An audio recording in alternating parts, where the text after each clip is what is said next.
closer than you think. It's not a tournament. It's what you don't see on TV. The cash is real. The stakes are high. They bet big. They win big. They lose big. High stakes live action poker. Live at the bike. Watch it live on the web or play it if you dare at the Bicycle Casino right here in Los Angeles.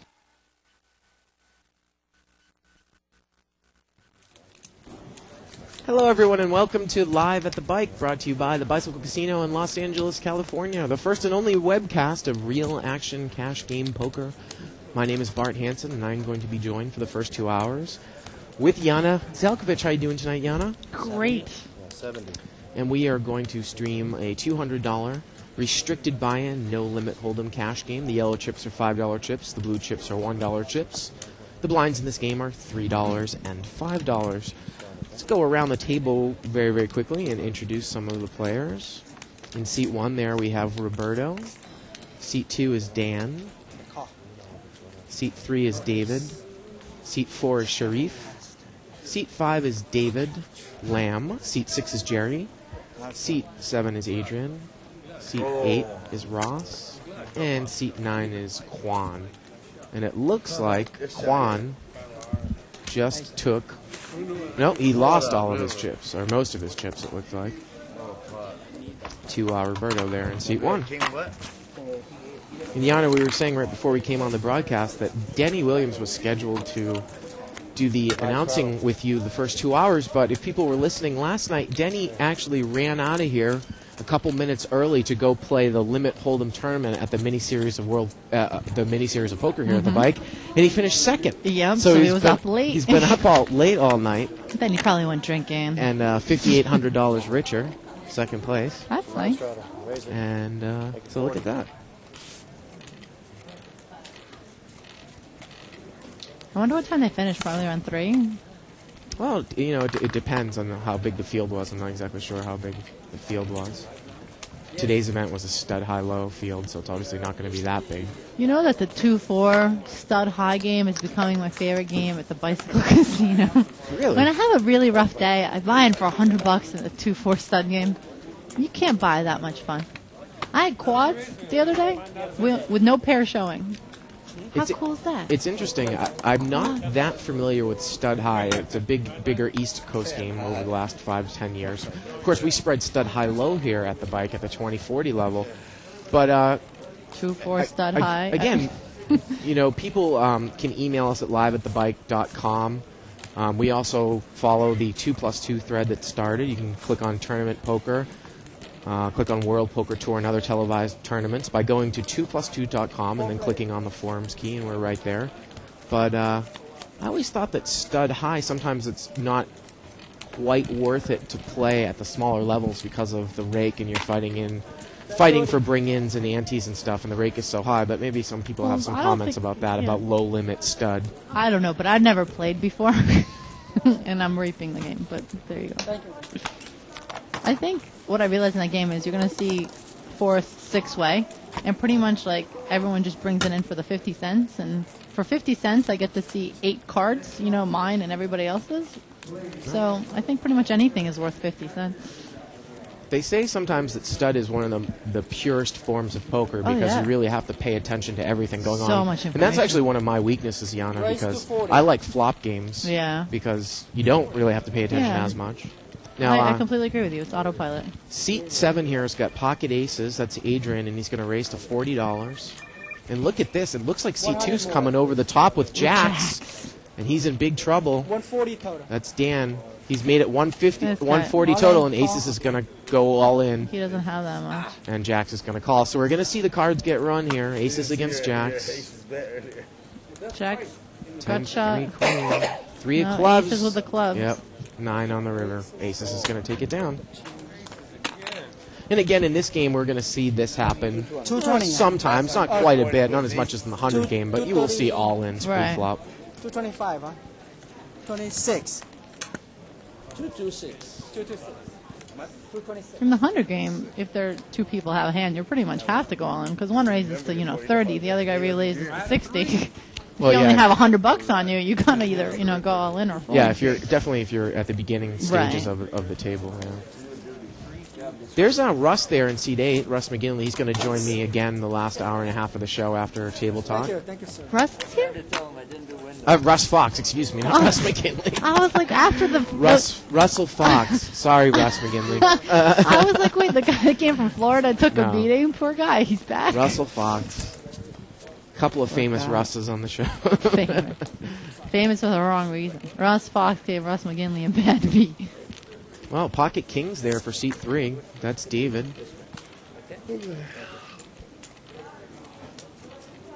Looks like a couple limpers. And let's see what kings does. Raise to 20. He's going to make it 20 total. I'd raise more there with kings. Well, the button's going to call there with a king-queen offsuit. Look at this. The small blind calls. 20's just not enough after 3 limpers. Small blind has ace-10 suited. Big blind's going to call with ace-6 suited. I wouldn't imagine that 6-jack can call in seat 2. Seat 1's going to call. 5 players. And the good thing that kings has going for it, 2 of the aces are dead here. Yeah, but still. Come on. 5-way action. It's a $100 pot. 7-7 deuce. 2 diamonds. I'm surprised it didn't hit the ace jinx. Kings is in real good shape here. Bet 35. And he's going to bet $35 into a $100 pot. Not a huge bet. Let's see if anybody peels here. Ace 10's thinking about I it. might have pushed a little more with my kings. Especially you got the king of diamonds in your hands, too. He has the only diamond out there. That's amazing. Well, look at this. Ace-10 of spades is going to call. And he doesn't know what trouble he's really in, Yana. Got a backdoor spade draw. $170 pot. A deuce comes on the... And now he thinks... And look at this. The he king's checked? check behind, and now a 9 comes on the river. We might get some money out of ace-10 if he bets here. Wow, he checks again. And kings is And going to take it down. turns over the kings like it was horrible. I was going to say, if he bet the river and bet the turn, he might get ace-10 to call there, Yeah, thinking because with he the thinks ace. that they Yeah. chop. I agree. But the guy shut down there. Wow. When he takes down, again, about a $170 pot. I mean, maybe checks the turn, but when the guy... I mean, the guy looked horrified to see the deuce pair.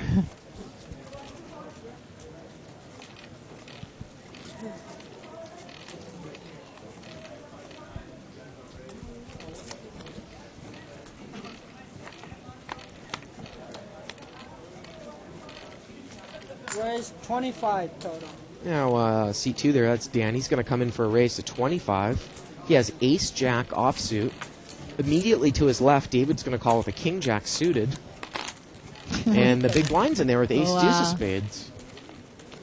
So chances are no one's really going to hit this flop, and no one does. 4-4-10. Check.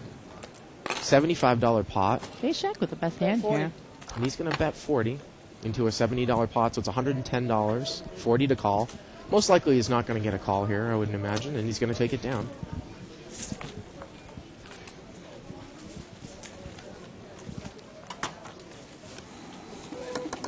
There's our floor man, Tim. He's cleaning off the whole card cams. I told you before I didn't do windows.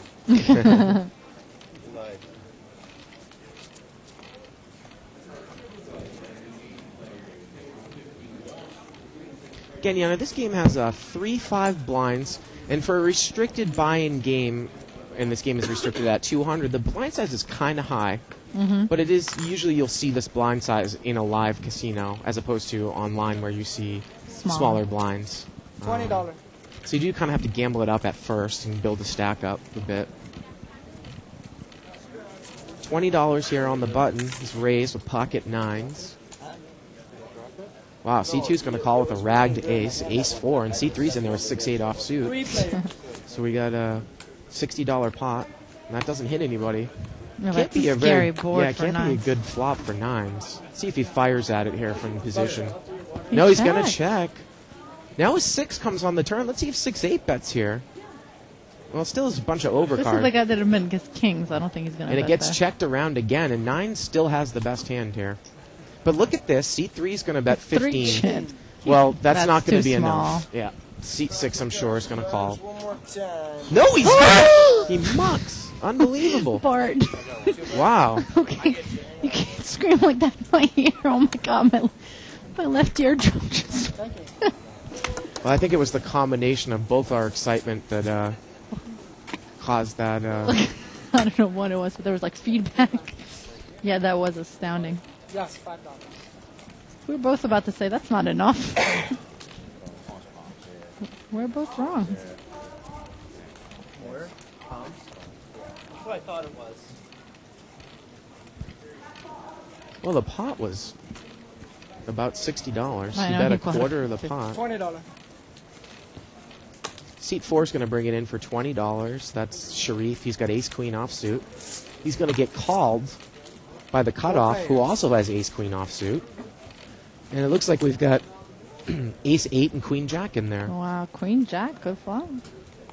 Queen-jack flops open end. 10-10-9, 2 diamonds. No one really has a piece of it. And It gets checks checked around. around. A 7 of diamonds comes on the turn. That's going to give ace-8 an open-ended straight draw now. And he's the one, excuse me, C2 is now going to bet. I think that 7 is a diamond on the turn, you guys. If you can fix that, because that changes it. Now Ace Queen has a diamond draw too. It is a diamond on the turn. There we go. There you go. And seat 2 has bet $50 here. And he's going to get, it looked like, both ace-queens to mock and the ace-8, and he takes it down. Strong semi-bluff. Wow. King Where's shows him? on the rabbit. King on the rabbit cam Oh, would have he would've completed made it it. straight. $3, $5. I'm sure he's happy to not have had to make it. Not have had to make it.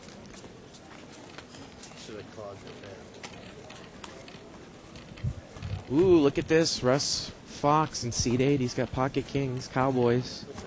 And he's in the cutoff. Where is it? $30 total. He's going to make it $30. And I actually like that size of the raise with a couple of limpers. You'd rather get heads up as opposed to having a bunch of people in there. Look at that, Two seat players. 1, and he is heads up. He's against seat 1 with a suited ace. So it's about a $65 pot. Wow. Wow. 10-10-7. It's going to give a flush draw for ace-8. And let's see if he's going to make a move by check raising or something. Russ is going to bet 50 with his overpair.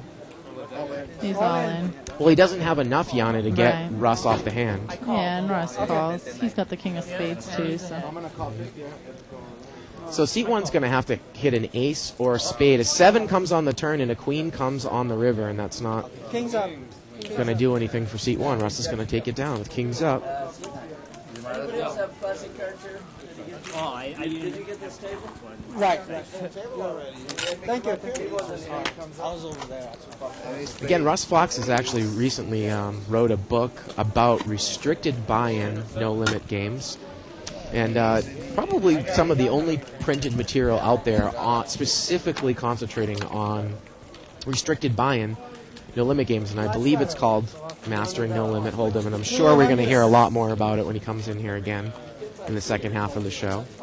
But I know that you can get it on Amazon. 200 behind on seat 1. Live strata.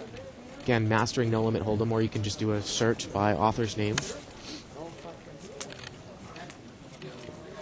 Oh, you chase that shit. I lost so much money chasing that part. Make it 20. It looks like either someone brought it in for 10 or there was a live straddle. But anyways, the big blind makes it 20, which is just a little bit of a mini raise. Looks like a pot builder. He's got queen, jack of diamonds. And he's going to get called in 3 spots, so the pot's about $80 now. Deuce 10-4.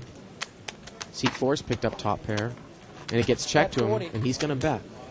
He's going to bet about half the pot.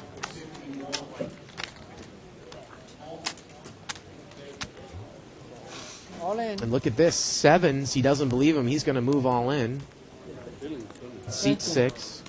It's a good move. This is hard for 8-10 to call here. Well, I think, again, it might have something to do with the amount of money. Yeah, It looks like it's it's a guy- only If he had more, it maybe would have been a 50 good move. more.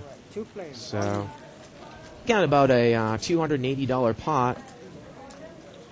The turn is a 6, and the river is an 8. 2 pair for 8-10. 10's up is going to take it down. Thank you.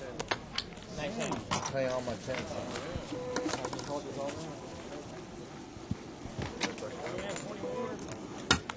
Yeah. And Kev Math on 2+2 has asked me that there was 139 people that entered, and it showed second place was supposed to pay $6,300. And to answer his question, he's asking me if Denny made a deal, and yes, he did make a deal. There was a deal at the end, and he was second in chip count. So, however, they did it. He ended up with 5,800. And Russ McGinley says there must have been some seriously bad players in that tourney for freaking Denny to finish second.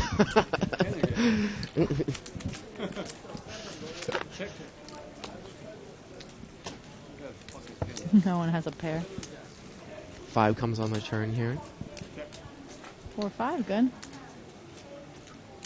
Well, no, it's going to fire a trigger here. The 10 comes on the river. And 4-5 is still good. But seat 3 there, he's going to put out a bet of $20. Stone Cold Bluff with King High, and he looks like he's going to get everybody to muck. That's C3 or C2? Oh, C3. Yep. And he's going to take it down. See, this is the guy that didn't bet his kings. I get confused when they get aggressive one hand, but really passive with the monster. What do I know?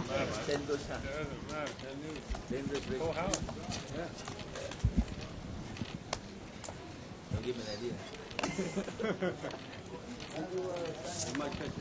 I got 10 dudes. And you can all follow David Tuckman's escapades at the World Series of Poker in Vegas by going to thebike.com, click on Under the Gun, and he's giving a semi-daily update of his progress. Now, is semi-daily every other day or twice a day? About 15.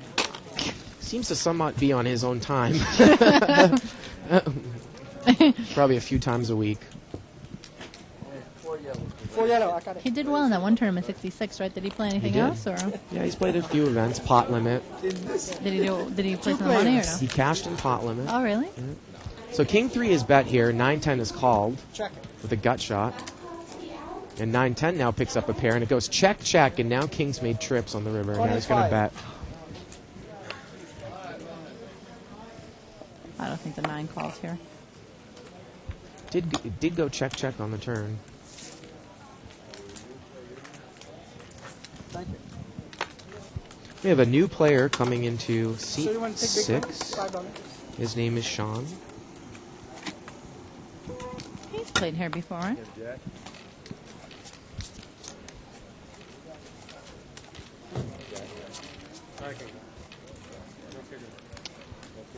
And Tim confirms. Thank you, Timothy.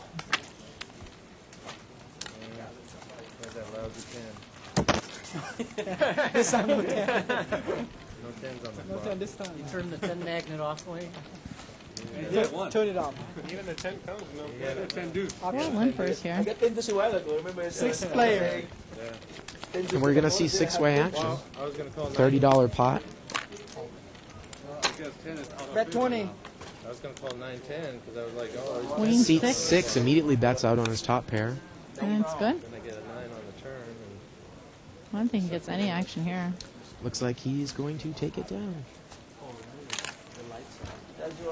Thank you. Easy money.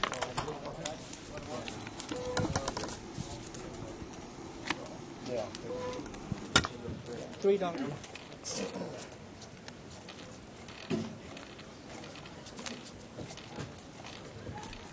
Thank you, Rex. It's too slight, you know. I You know. may- yeah, It's you a may- frictionless table. Slippery.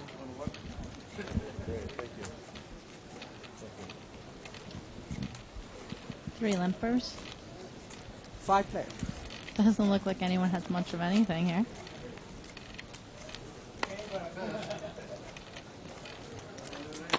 Well, the button's got a flush draw, 6-7 jack. And look at the seat 4 also has a higher flush draw, and he's the one that's bet right in.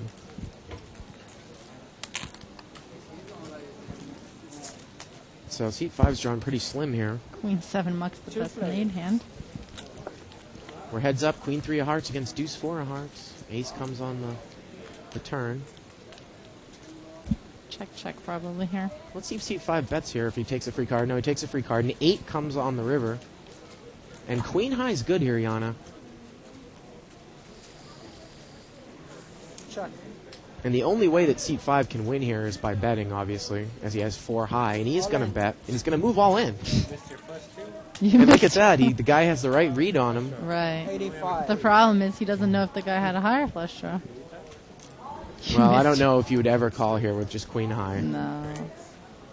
You missed your flush too. That's a good read. Well, if you think that, bet the river. How much is it? $14.95. A month? Well, you buy 1 month, it'd be $14.95. What if I'm unsatisfied after the, is there a 5-day trial? I have no clue. He's trying to cheat us. Of course, they are talking about the archives. You can watch all of the saved action The next one. by clicking on the on-demand banner. It's on the bottom right-hand side of your screen underneath the Poker Babes banner. It's a subscription, $14.95, gets you all the saved action, plus an 15. instructional DVD from Howard Lederer. Right now, for nothing. My father, I think, is going to watch the commentary. I'm doing 15 total. commentary in the second half of it. Now, seat 6 here is raised from the button. He's made it 15, pocket 9s. 3 player. But, and my father... And we're going to see three-way My action. father's at the very end of the DSL line. King 4-8, So sometimes it works. $20. and the button bets 20. Pretty amazing given where he lives. Seat 7 quickly calls his second pair. The turn is a diamond, I have a cable. and it goes check, check. The river is a 6. And seat 7 checks again here, and 9s are going to be good. So anyone who's watching right now, watch live right now. Thank you. It's a total non-issue. But if you As want to, Sean there takes it down. if you, for example, you want to go home and watch it, you have to wait about 3 days to get to the archives. And then I thought I put them on 8-9. pay $14.95. Works quite well.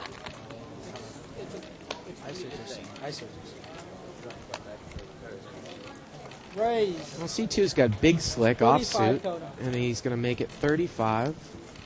Guys, we got service. Anybody hungry? You want coffee? What? And I 35 total. Do not 30 think more. he's going to get any action. Nope. How bad was it?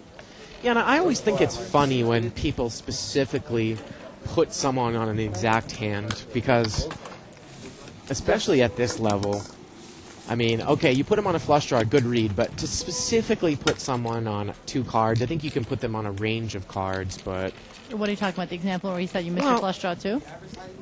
I mean, yeah, that's the example I'm saying, but I've just seen players, not make a bet because they specifically put me on these 2, cards specifically, and they lost a bet because they thought I had these specific 2 cards, and it's just, I mean, you can put somebody on a range of cards, but to put them on an exact hand, I mean, even the best pros can't necessarily do It that. depends on the texture of the board. Sometimes you can tell, like, if someone has 8 king with, the ace of that suit or whatever, or Well, yeah.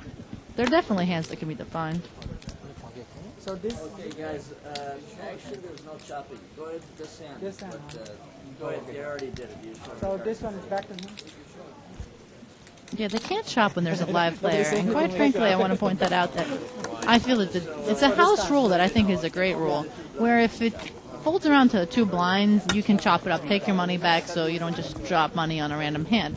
However, when there's an active player involved, that hand is no longer random. They chose to put money into the pot, and after that, you can no longer just take your money back without. Well, the funny There thing being a was, showdown. and like you said, the guy under the gun had limped there with pocket 10s. That's absurd. Why would you want to chop with the guy in the big blind if he's asking you to chop? That's absurd. Exactly. Well, first of all, why would you want to limp? But Well, I don't think that's necessarily a bad move from under the gun with pocket 10s. 2 players. So we're going to see a raise here and a call. Heads up, ace 10 against pocket deuces. Deuces is going to check, and Russ is going to bet here. And he's going to take it down. I'm sorry, I'm partially there. yeah, I just hate it when it kills the action at the table if every time there's one limper, they kind of chop 3-way. And I've actually, I will continue to chop in my 2040 and 3060 limit games that I play. In the blind. Here, because, if a customer wants to do it and I work here as a prop, then I'll do it. It's not a big deal. But the more and more I think about it, as you get up to a higher level of limit with a raked game, Yeah, the rake is lower than the the percentage. rake is such a small percentage of it Right. that there really isn't a big purpose to chop in a 30-60 game with a $4 drop. Now, I understand it in a 4-8 game when they're Oh. taking $4 off the top Right. plus 1 for the jackpot. Or like in a 6-12 or 8-16, Yeah. even when Yeah. they're taking $5 off. That's they're a taking, huge percentage. Oh, that's but, a small bet. But in a 30-60 game, Yeah, it makes no sense. it Well, they're just positioned, and if you think you could outplay the guy heads Right. up. Where, you know, it would never make sense to shop in the big blind. Right. Because you always have position a guy and you have more money invested. So. But like I said, I'm still willing to do it, but I don't think it makes a whole lot of sense at a bigger limit right. game. No, I completely agree. As the rig becomes a smaller percentage. In a time game, I don't understand why people ever do it.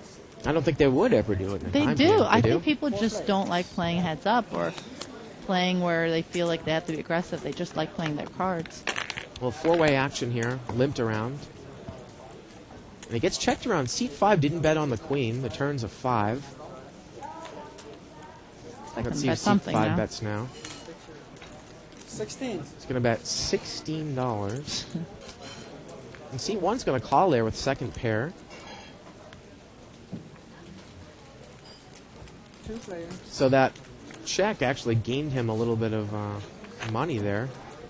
And now a 6 comes on the river, brings Now a there's a one-liner to four-liner, straight, and Seat 1 has a straight. But look at this. Seat 5's going to bet because he has the straight as well. Yeah, they both have the same straight. He's got to go all in because he only has like $50. So we see a bet here and a raise, and it is going to be a chop pot. You can't mock here. 60 more. Well, the only thing that can beat you is obviously Right, 8-10.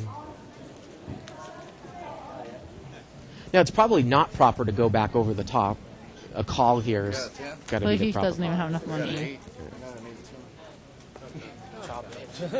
Well, the guy says you have a 10. Well, a 10 alone wouldn't have Yeah, straight I don't to the think he board. understood that. He looked scared. Uh, I think people miss bets a lot when they don't logically think of how the hand played out and what two cards beat them. You know what I mean?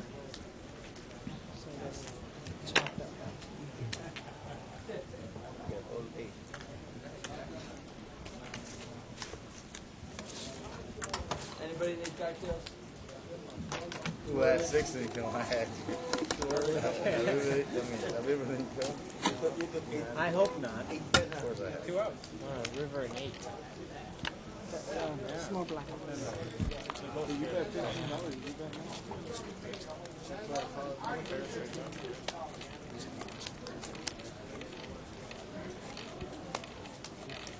Take a look at those.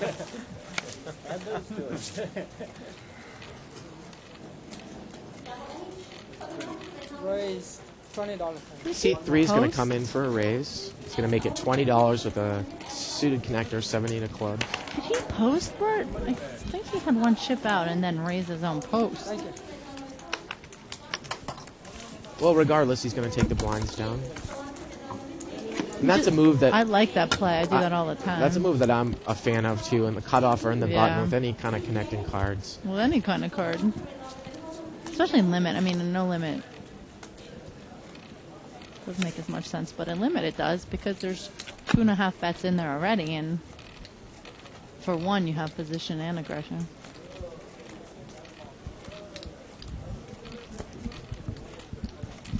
Now, C1 is bringing the 3 players. a new concept of playing any two cards in no limit as he limps in with 3-10 suited.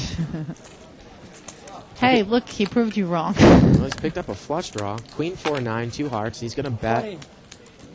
Well, Jack 10's open-ended. He's going to call in the small blind, seat 6.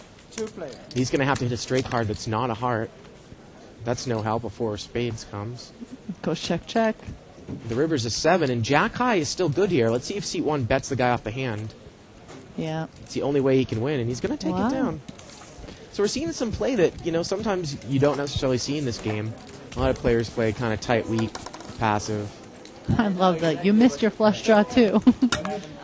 But he had to fold.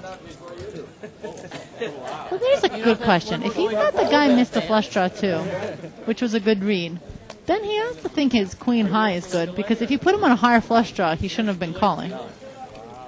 See the logic Wow. there? Because if you put the guy on an ace high flush draw, what are you calling for? That's going to cost you a lot of Make sense? Well, he didn't call. No bet the turn? No. Do you think if a heart hit, he puts money in there? I Oh, think he thought his absolutely. hearts were good. Absolutely. Ultimately, is what I'm saying. Guys, anybody need service? Ace Jack 10. Seat 3, and he checks it. Seat 3 had up and down, and now a king comes to the board. Now it's a 4-liner to a straight. Now he's going to bet. and He no one doesn't has give- a queen, and he shows ace-10. Well, Yeah. I definitely would put money in there on the flop because I would want to get... Everybody would have. And Look at when the that. river brings the queen, they would have all played the board. That's right. Pay money for this hand. I definitely would have put money in there with ace-10. Why would you want someone with a weak queen to stay in Oh, I and steal know. the pot from you? What kills me is if the queen comes on the turn instead of the king, they can reverse. Oh, nobody else has a king for the straight. I was thinking if he could have gotten punished, but not this time.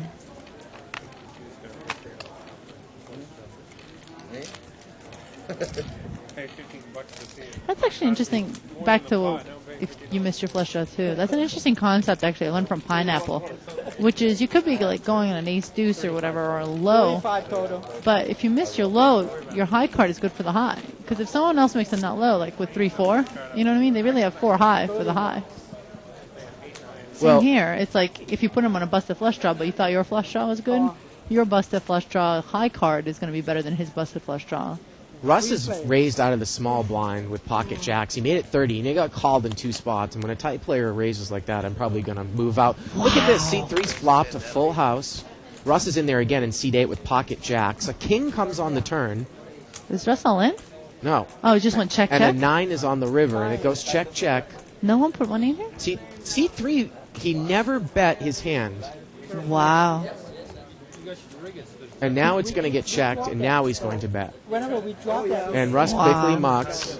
Be careful, see, when you're going with your cards. And 7-8 had a flush draw there, but he didn't get there on the river. Good thing. I think you have to put money in there at Right. some point if you're ace-10. At Put it least on the turn. Yeah, because there are 2 flush draws. I understand. I'm going to leave it at that. No. We needed another. Well, he didn't make any money off of his Full off house. of his full house, and we probably the guy in C1 definitely would have called with the flush draw. So he got a misbet there, at least on one of the streets. Yeah, maybe a little, but he's the only person who could have called. I don't think he gets any more money out of On her. the board. You'd have 4 aces and a king. We had a potential jackpot hand, but not with that kicker. We needed ace and small, and we would have had a jackpot. three players. Yes, but not on the turn. And actually, that's what Russ is saying, that if he had caught a jack on the turn, it would have been... Oh, actually, no, he would have had to catch running jacks. Aces, No. All they needed was one more ace with no king. If the turn was an ace instead of a king, that's a jackpot. 4 aces. Oh, Yeah, 4 aces with a kicker that plays and Have to be pocket 4 of a jack. kind. Or if Russ had caught running jacks, it still would have been good. 4 jacks over aces full of Yeah. tens. Oh, I'd say someone had something that could have had a jackpot. Leave it at that. Now, C2 is going to bet here. He's got a made straight. He had flopped his straight, and he checked it, and now he's going to bet, and he's going to get ace-9 to call. Flopped a straight there in C2. We needed not to The river have is a the, 10. Some straight flush or some to get him. C2 is going to bet again an here. ace and a small card would have been a jackpot. Wrong card paired for him to get paid off. He's going to bet 25, and C1 is not going to bite, and he takes it down with the straight. Oh shit! Look at threw my 10-5 away. Again, the bad beat jackpot in this game is aces full of 10s, beaten by quads or better. Using both cards in your hand. Cannot use one of the board cards, not what Russ was talking about. King came on the turn, so even if another Killed ace his came kicker, out, yeah. the ace-10 wouldn't have played. I've seen that happen a couple of times. With good kickers, I saw 3 aces with an ace-queen, and the king hit the river. Talk about a bad beat for $100,000. 3 players.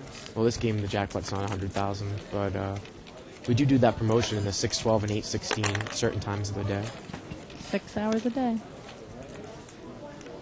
Flop goes check, check, 5-7-5. C2 flop trips, and he's checked Still checking again, it. and he's put no money. See, that's a And look at this, horrible the river 7 for him. comes on the river, Now he has to check it. and he's made absolutely no money off of his trips. Once again, as we see many, many times in this game. Well, I don't think he would have gotten paid. Maybe by 8-9 for the gut shot, but I doubt it. 8-9's got over cards and the gut shot straight draw. But you Probably still don't would've- want to give him free cards to catch it, you know? Yeah. And as we always see in this game, people refuse to put money in with the best hand. I had a 6. You'd be in trouble. I bet. There's a live straddle by seat 4. Straddle, of course, doubling the size of the big blind. Now it's 10 to call, and he's going to have the option. And the straddler actually has pocket tens. Love it when it works out, huh? Raise it. Russ here. Plus 30 more. That's Russ kings. has got kings again. Wow. Wow. He's going to make it 30. And he's going to look down at tens and be like, woo! If it was any other player but Russ, maybe thinking you're going to steal the straddle, you might re-raise, but I'd be pretty cautious with tens. I think he's just going to call here. 2 players. The flop. So it's heads up. And if it's a raggy board, this guy in seat 4 can be in trouble. Wow, 5 Wow. queen, queen. Checks. 60. Russ is going to bet 60. Let's see if this guy check raises. I think just call it. No, just a call. But $180 pot. A jack comes on the turn. And They both check. Russ checks behind. And look at this. A 9 comes on the river. And it goes check, check. And Kings is going to take it down. Russ wins again. I guess I didn't want another king. Actually, that would have been fine.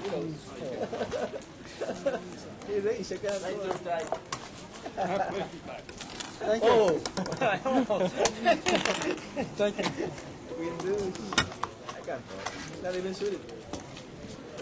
you had queen deuce? The no limit jackpot, bad beat jackpot that we were talking about before is $20,000 right now. Which means half goes to the losing hand, 25% goes to the winning hand, and 25% is split amongst The table. the rest of the table. Raise to $40. Now, seat 7 is going to raise here to $40. That's Adrian. He's got pocket queens, and he doesn't look like he's going to get any action. So throw me the pitch. Thanks. And of course, when we're talking about seat numbers, for those of you who are new to the show, from our main view, I didn't like the seat 1 starts at the dealer's left, or from this perspective to the dealer's right, goes around in a clockwise manner, so that seat 9 is the empty seat there, and seat 1 is the gentleman in the blue striped shirt. So 200 no limit. $5,000 buy-in. Time. Yes. 5,000 lira. And this pot looks to be limped around. 5 players. What's the You'll see 5-way action. There's no lira anymore. It used to be like a million to one. Oh, that's It was right. the Italian 837. lira. I'm sorry, I forgot what it is. Seat 4 has a flush draw. $1. Gets checked around. The turn is a 9, Oh, he has an open and straight and a flush draw. $30. Put some money in there. There you go. and he's going to bet. Well, seat 5's got top pair with ace 9, and the action is on him. Doing that version action is so ridiculous. It's tough to call $40 in this spot with so many people behind you, even if you do have top pair, Jan, I think. There isn't a lot of money in that pot. I probably would muck in this position, and he's going to muck. Agreed. There's only like 20 bucks in the pot. Yeah. And he makes a strong semi-bluff, seat 4, and he looks like he's going to take it down. He has a lot of us. Rabbit Cam shows an ace of spades. He would have made the flush. Straight off, flush draw. Probably would have gotten ace 9 into a bit of trouble there, too. Yeah, if he'd with stick 2 around. pair. I was just thinking about that. Yeah.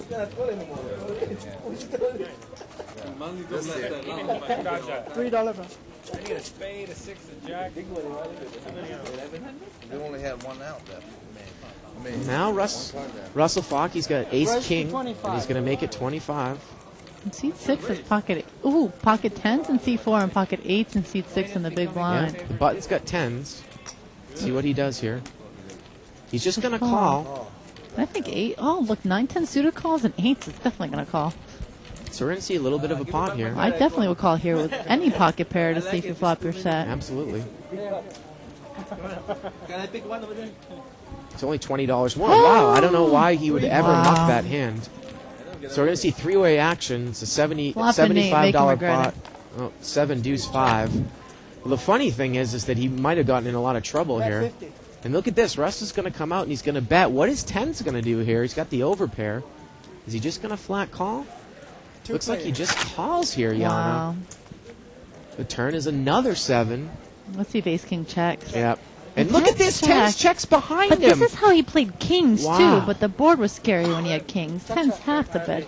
And then Ace king. Russ checks, I should have called it. and the button checks behind him, and tens is going to take it down. I still think I'm probably going to put money in on the turn there, because the Right. way that Russ plays, he's not going to check an overpair to you. Right. You're He just checked letting kings on a queen jack board, but that's because that's scary.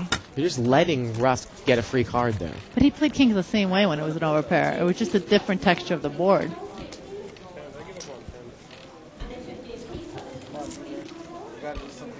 And maybe seat 6 was the smart one there, because he got away from it. You wonder what would have happened if he was in there with the He still overpair. should have called Oh, absolutely. with that much money in the pot. Wow, the button is going to limp here with pocket tens. I do not like Pocket this tens move. are just moving around, huh? Don't like that move at all. Why not try to, bounce the blinds out? He And gets he checked checked. around.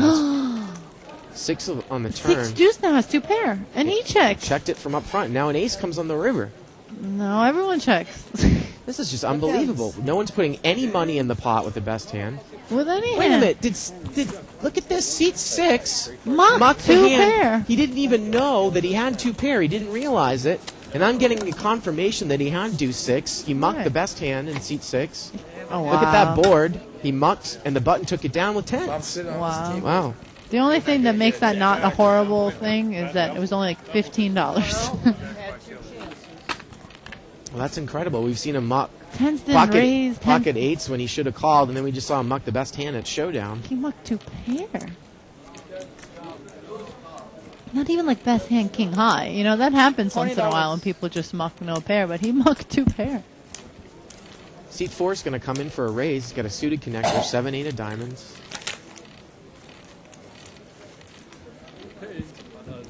And he's going to get called, and we're going to see an $80 pot to the flop. Ace, deuce, 10. Always missed. If I make a raise with this type of hand, I'm definitely going to bet with an ace out there, Yana. And he is going to bet. That's 50. And I can't see that anyone can call here. Yeah, I mean, absolutely. calling with queen 10 here is suicide if you're seat 3. From the bottom of the ninth, the white side scored 2 runs. I just can't imagine that. Yeah, he can't take the heat with two cards to call. Even if he thinks he has the best hand right now, which is hard for him to think. He's counting it out. Maybe he's peeling to see if he catches his two pair. Or a 10 or something. It was about a $50 bet there on the flop. And the pot was 80, so it's 130, 50 to call. He's going to muck. Look at that. He And he shows shows the 7 it. 8 of diamonds. Oh, I don't know why you would do that. that's just wrong. That's it. He's going to get called down for the rest of the night. Well, he's going to have to make an adjustment then. Let's see if he does. Actually, a guy did that to me the other day in a limit game where he raised the turn. The board paired. Somebody bet out. The guy raised the turn ahead of me. I put down an overpair to the board. And he showed like deuce 3 or something for the bottom end of a straight draw. And now, once I knew he was capable of making that move on the turn, for the rest of the day, he tried check raising me as a semi-bluff. And I'm like, I'm just going to call you down now when I have a pair. Now, what queen 10 could have done, he could have check raised there. I think he had two options, fold or check raise. Right. I don't think calling Calling is an answer. is the best way to do it. I think we're going to see some ace-jack suited versus ace-queen suited versus ace-jack offsuit action coming up here. Yep. And seat 4's got the ace-queen suited. He's going to raise. The guy to his right limped in with ace-jack offsuit. And Russ, who plays very tight, he's going to muck the ace-jack suited in the small Wow. blind. I think that's overall a good play, Yana, out of position. I agree, but I think he's the only player at the table that makes it. So we're heads up, ace-jack against ace-queen. Ace-jack checks with blind. 3-6-5 on the board. And both of them check. The turn is an 8. And they both check. Both check again. The river's a queen. That's going to give seat 4 top pair. Now he's going to bet. Bet 25. He had the best hand of the whole way. Look at this. Ace-jack calls with just the ace-high. Wow. Seat 4 takes it down. Maybe set up by that play again from the Right. hand before. That's what I'm saying. He's going to get called down now. He just needs to show down a hand. SE? You gonna play here or?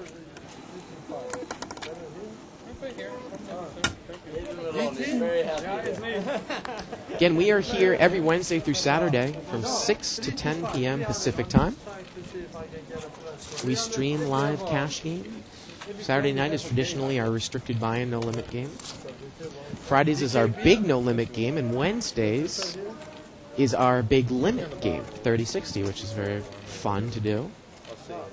Thursdays we kind of keep for special occasions. We've been doing some shootouts. This Thursday we're going to do Make it 15. one table shootout for a seat at the World Series main event this year. $1,000 buy-in. Oh, $1,000 buy-in. I was Yeah. going to say one table.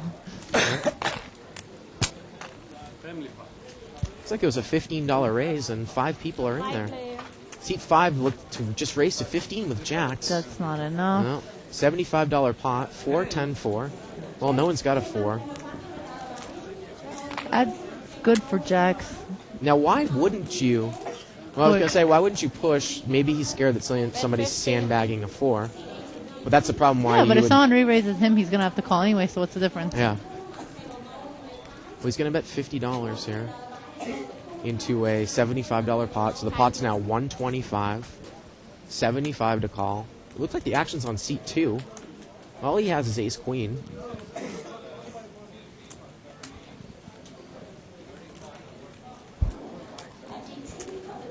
Again, it's a $125 pot, 75 to call.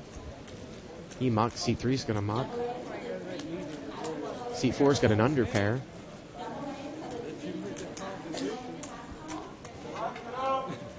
He's mocking. Oh, he's showing the guy the card, Yeah. so. And David Lamb there in seat 5 is going to take it down. He shows jacks. Thank you. Yeah, I think that, jacks are tricky to play. You either want to play him heads up or you Right. want to play him Flop a multi-way to set. hit a set. Yeah. You wouldn't just want to raise $15 because normally that's not going to drive anyone out.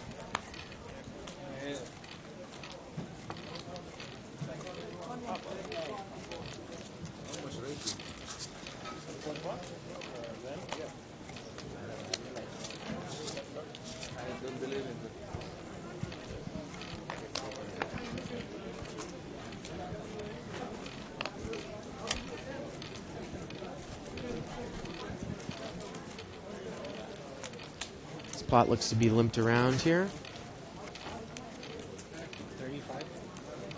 Raise, make it 35. The button here, he's going to raise. He has 7-9 off suit, and I'm sure he was just trying to pick up the limpers. But he's going to get called in at least one spot. He's going to get called by ace-8 suited in Heads up. seat 2. So we're heads up 7-9 against ace-8. Roger did it. They came all the way down. 7-8 jack. Solid. And look at this. 7-9 is going to bet all in for $32. Oh, you And C2 has the best hand here with the second pair with an ace kicker. It's a $77 bet. The pot was about $50. So it was a $120 pot, 77 to call, and he is going to make the call there, seat 2. And he's in the lead. The turn is a 5. Sit down, please. And the river is a 9. That's going to give seat 9 at the end 2 pairs. He gets lucky. He sucks out on Well, seat he had 2. a gut shot too, so we had a 7, a 10, or a 9. It's not that Well, bad of a suck. he didn't have out. he didn't have a gut shot on the flop. Gotta get you Did- back oh yes, he Yes, did have he a gut did. shot on the flop. Yeah. So a 7, a 10, or a 9. 12 outs. It's fine. I had a gut straight though. 9-7, great before Did the I not have a foul. gut straight? Yeah, you let me in, you lose. I know. I couldn't let you. Can I check that? Yes, yes, sure. Yeah, bro. You want to take a big blind, sir? It's a big blind right now. Okay, you take it. We'll get lights rather.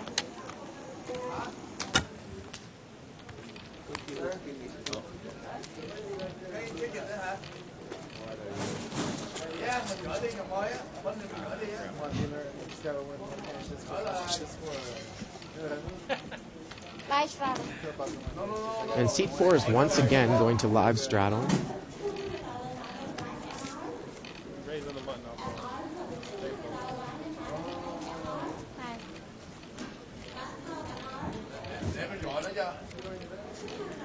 Hi. So four-way action with the live straddle. It's a $40 pot. Ace 5 6. C3 had a free look in the big blind. And He's he played pretty checked. tight, and he checks on the ace. A 10 comes on the turn. Now maybe C2 is going to put some money in the pot, and he is with second pair. He doesn't think anyone would check their ace on that board. He's going to bet $50. Wow. And now you're in a situation with ace rag. We have to make a decision. It's like, what are you going to do here with two more people behind you?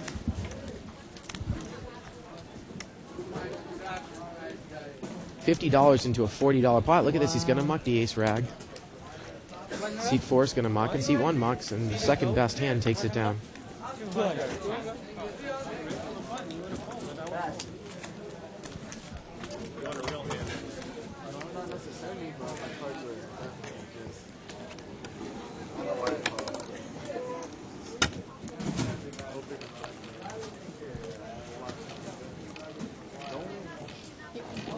You wait for blind, right?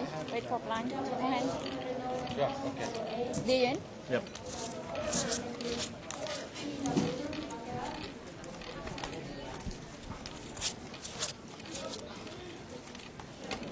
Chips, please.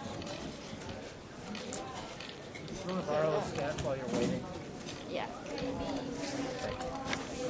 Chip, please. 5, 1. Doesn't look like anyone has much of anything here. Raise. You put the card in. Seat 1 is just going to raise his pocket 5s after one Put light limper. in, please. Yeah. Okay. Thanks. Get 55. And he only has $20 behind, which is interesting that he didn't just push there. He's going to take it down. I owe you 2. Once again, just to remind you, you can email us questions and comments at live@thebike.com. And we'll read them on the air and respond if we know the answer. Or if we can think of a creative made-up answer, we'll respond as well. I need one. I sold him $100.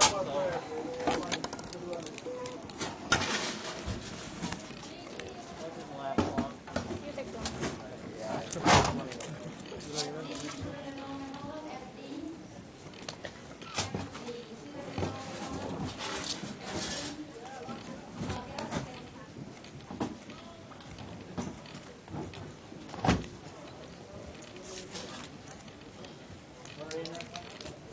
Once again, it doesn't look like anyone has much of anything. We have 3 limpers. Gonna see a 5-way flop.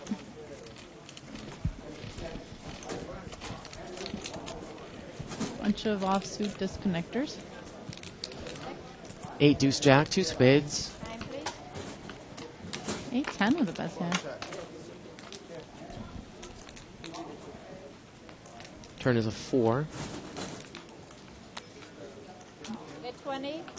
And C2 is going to come out, seat 4 is going to come out with his pair of 4s. And look at that, 8-10 quickly mucks in seat 5. Yeah. And he's going to take it down, and he shows a 4.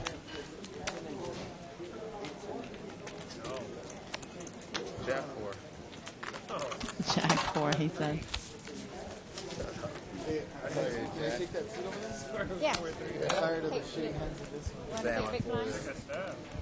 No, I'm gonna stand. I think we're getting a new player. In the 6 seat. No, he said he wait. Yeah, can move. Okay. Push. Small blind.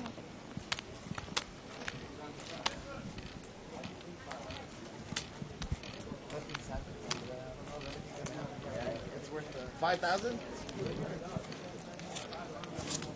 And I'm sure that you can all, I was talking about Under the Gun with David Tuckman, I'm sure that you can visit Shirley's website at poker-babes.com, and, you know, she's giving updates about her success at the World Series as well.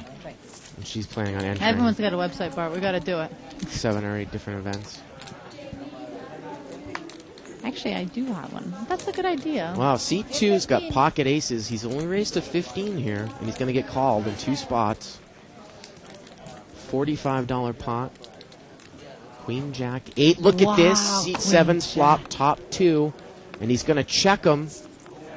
And aces looks to have bet about $50 here. We bet 40. Let's see what Queen Jack does. It's an $85 pot, 40 to call, and he's going to check raise. And this guy hasn't played a lot. I got to tell you, if I had aces, I think that I would throw him away here. Obviously, it's easy for us to say when we're looking at the cards, but 105. this guy really hasn't. And look at this. He's going to make an instant call. He's going to call the 105. Too common of a combination. And this guy still has money left here. So we're looking at about a $300 pot. The turn's a 4. And now he's going to push. I don't know what the guy in C2 is thinking. He's instantly 100. calling. I think he thinks he's trapping, but there's no draw, really. I mean, other than... It's about 300 in the pot. Now it's 400 in the pot, 100 to call. I mean, 9-10 made a straight. King 10... I mean, King 10 is the only And he thing. is going to call, and he's going to have to spike 2 pairs here. The river is a 10. Queen Jack's going to take it down. About a $500 pot. Wow. And, you know, if he had raised more like 25 with aces, the way that this guy's played in seat 7, I don't think he calls with the out of the big blind. Thank you. Wow. Mr. All In, every time win. Undefeated. You gotta get lucky every once in a while, right? Yeah. New player there in seat 1. Chair, please. His name is Cham.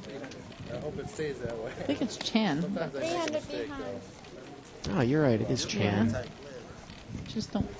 I have a difficult last name, so I hate it when people butcher me. 300. Time. Stand up. It's called.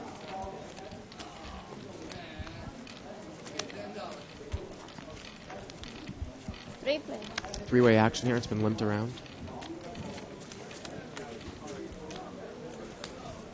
Queen 9-3. I forgot what I had. Time. It was And that seat 7 just mucks when he's first to act. He doesn't want to get involved. He wants to stack his chips. And C2's going to bet on second pair and take it down. I think he was all in for that 20. Go to Ben. Wow. Now, when you go down under $100 in this game, you can bring your stack back up to 300. So if you go broke, you can buy for 300 more. If you go down to 100, you can buy, for 200 more, bring it up to 300. And and look at that. That's what he did. He probably appeared to go all in, but he Right. probably had money coming behind. So, Yeah. and now he's back up to 300. That's vicious. And that's why the beauty of this game, if you've been playing it for a few hours, is people are liable to go broke, and just by the fact that people are going to rebuy, more chips are going to come onto the table. Can be a little bit frustrating at the beginning of the call game. aces because it was a rainbow board. 9-10 made the straight. I mean, the guy could have set 2 pairs straight easily. I'm not surprised at all. I gotta tell you. Wow, look Ooh, at this. ace-5, nice Seat flop. 2. He's checked the trips. Let's see if he checks again on the turn. See if a club hits. Now he hits a he's full house. Oh, now he's gonna bet. He's gonna bet $10. And no one had anything. That No. was a shame. Well, a lot of times too, people will check on the flop when you've got 3 aces because of jackpot possibilities as well. Right. Now the thing though is with ace 5, very Hey, it coulda hit it. unlikely that it's going to play because of Hey. your kicker. That's not true. On that board it plays, and the one time I've gotten table share was with ace 5. Well, But no, I agree with you. That was a perfect example where if you're playing for the jackpot, you check again to see if somebody hits. because you're still playing on Right. the turn, yeah. Because you're, at that point, if you hit your ace, it's still good. The 20. Seat 4 is going to raise to 20 with a suited connector from up front. He likes to do that. He has 7-8 of hearts this time. And C2 is going to call with 9-10 off suit. So that's when he did it on the cutoff, which I like. I don't like it. Well, he's hit a pair. Seat 4's hit a pair. 8, King 4, And all a check, spades. check. And a check, check. The turn is a king. That's a good card for him. Let's see if someone takes a And now shot. he's going to bet. Yeah. That's 40. 9-10 already gave up on the hand. I think he's still nursing his wounds from the aces.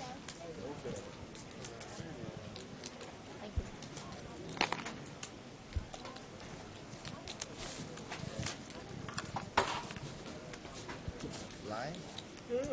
Live shot. And Sharif is going to straddle again here. Seat 4. The straddling isn't necessarily, a bad strategy, especially if the stacks are deep on the table, because it just, it adds a little more action, adds a bigger amount to the pot. I don't necessarily like to do it, because I don't like to put in more money when I'm out of position, regardless.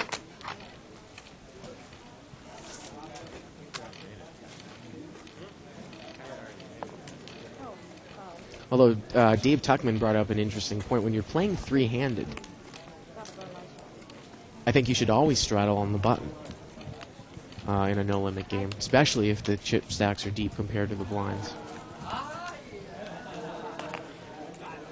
Five-way action here.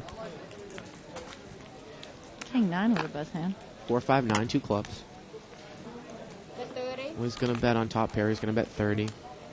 Look at that. Seat 1 also has 9, and he just calls. And he's in kicker trouble. King 9 against Jack 9. About a $90 pot. 2 of clubs comes on the turn. No one has a club. Seat 5 checks, and seat 1 checks. The river's a queen. King 9's going to take it down. Just gets checked down here on the river, and seat 5's going to win.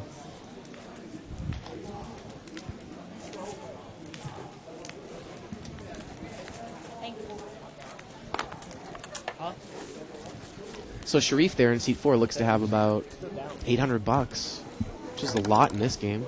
Yeah, and we haven't seen him really take down any big pots. Monster pots. I mean, any pots really. He stole a couple of times.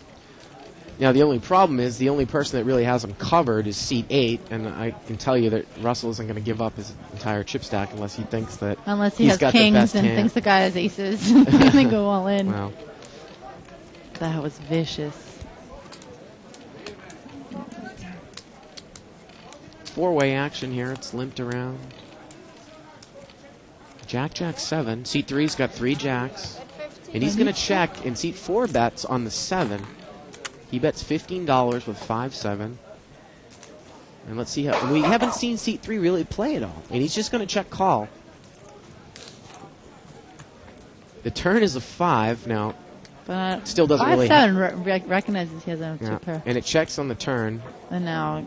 But actually, Jack 5 fills up on the turn. Right. He's got jacks full of 5s, and now he bets 30.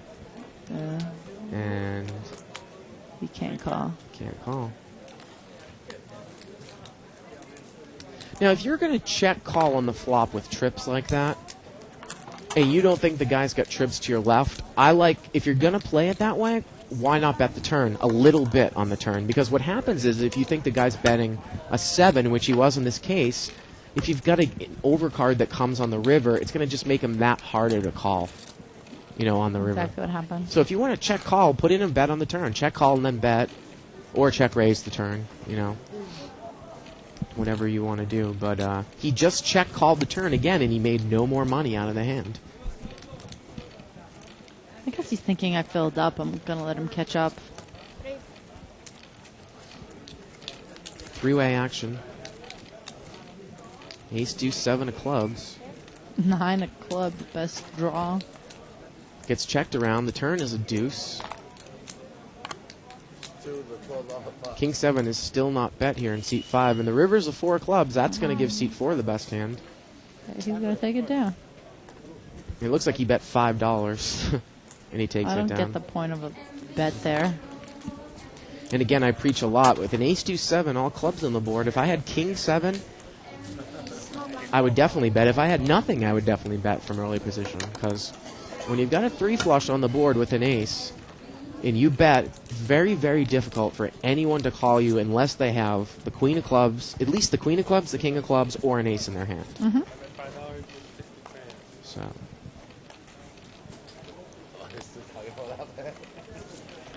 Ace, king in seat 9, and pocket 10s in seat 1. Let's see how this plays out. An ace, queen in seat 6. Wow. So seat 9 raises to 25 with ace, king. Seat 1's going to flat call with 10s. And seat 6 is going to go in there with ace, queen. And what's the 4th hand? Jack 6. So it's a $100 pot. Wow, 5, 7, 8. Jack 6 flops a monster there. He's open-ended. That's the best of flop he can hope for. But of course, seat 1's going to push hard with the overpair. He's going to move all in. All in. And I kind of like this play. I don't think he gets called here.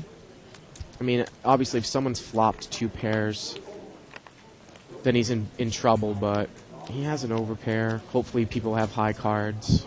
You're not going to check and allow a free card to come off. That's In for limit, sure. they would definitely peel, let me tell you. Yeah. In limit, it's an insta-peel for overcards with ace-king.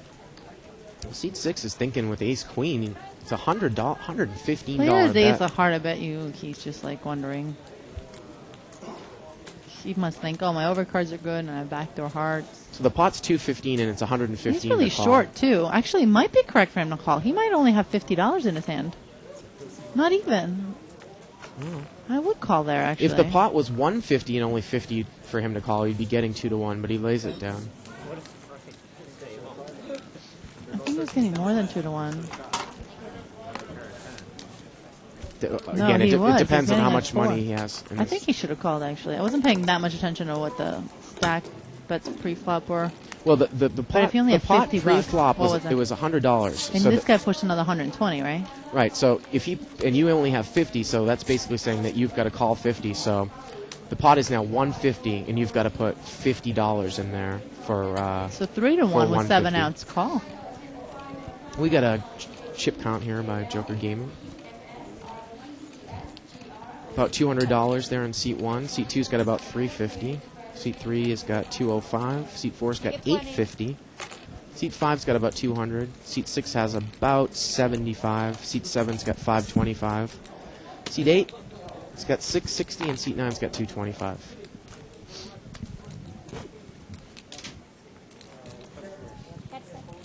And we're heads up here. Ace Queen against 3-7 suited. Wow, 4-4-4 comes on the flop. Ace Queen's gonna bet here. $35. Excuse me, Ace Queen check. 3-7 bets $35. The guy in C3's checked the Ace Queen, and 7-3 suited is bet $35. So it's about a $75 pot, $35 for seat 3 to call.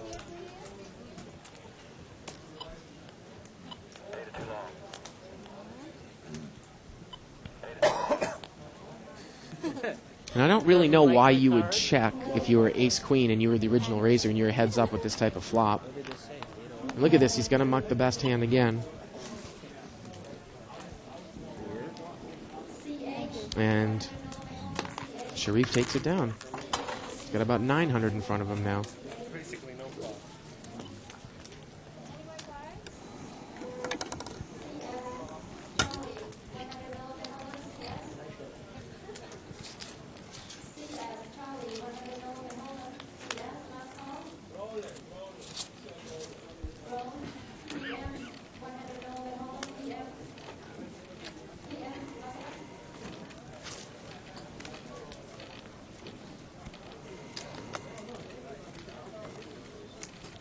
It's been a relatively passive table so far tonight. As usually, restricted no limit buying games are. 6-way action, limped around. King 4-4. Seat 2's got a King 6, and he's going to bet. 25. He's going to bet a quarter. And he's going to take it down.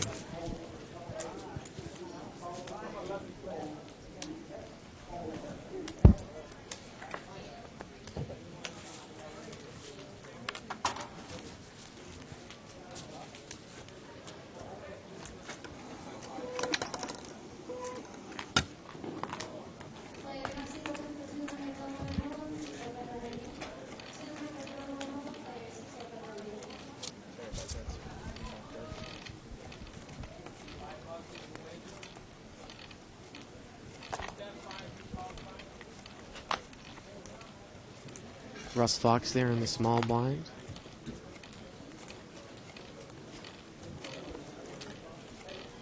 It's limped around.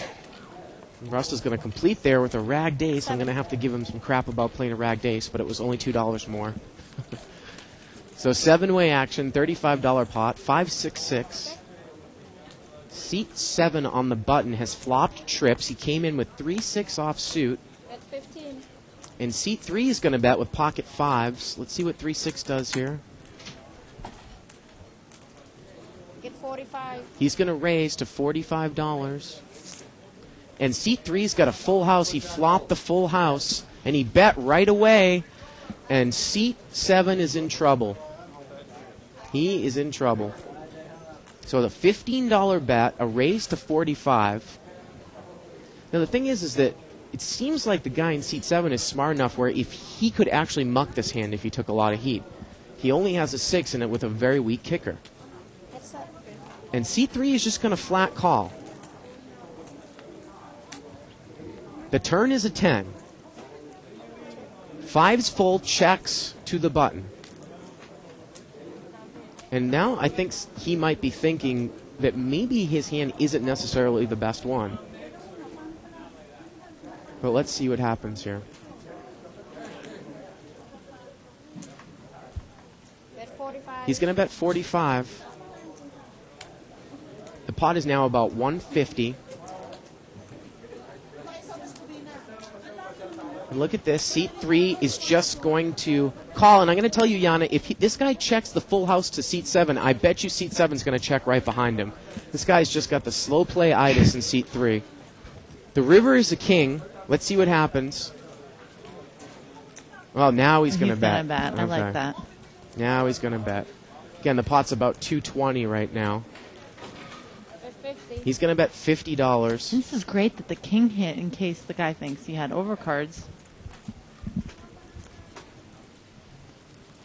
Now, it's Maybe- very, very tough to muck in this spot, but I Right. bet you it's just going to be a call. Like I said, I Yeah. don't think this guy is stupid. No. He's not going to raise. Yeah, he doesn't like that he has to call. Yeah. He's going to make the call, and 5's full is going to take it down. Sit down, please.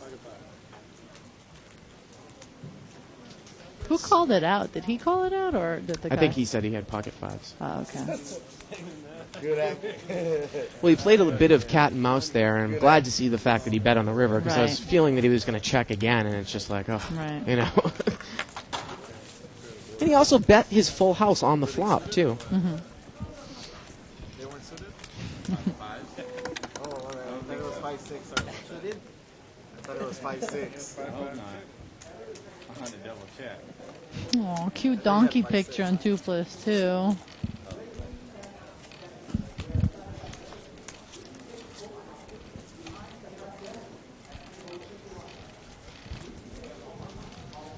Ace-king here for seat 6. Bet 20. But seat 4 is going to raise it up with an ace-7 offsuit. Now, seat 6 is pretty short. Why wouldn't you just push there if you only have $60 left? Right? I agree. Yeah. Seat 7's going to come behind with a queen 7 suited. And we're going to Especially see with ace king not suited, where you Yeah. don't want that many people. we're going to see 5-way action here. It's a $100 pot. 3, 4, 6, 2 spades. 4-5 on the monster flop right there. Pair and an open-ended straight draw for seat 2. Ace king checking to see which one of his cards is a spade.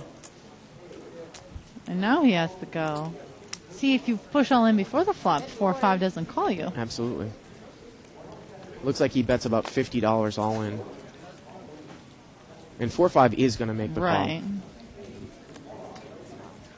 That's call. well So he now the should. pot is $200, 50 to call, and I'm sure ace-7 here is going to muck. 4-5's a pretty big favorite when we see the fact that one of those aces is dead now with 2 cards to come. And he has some rule, I don't know. The turn is a jack. Okay. You're all in?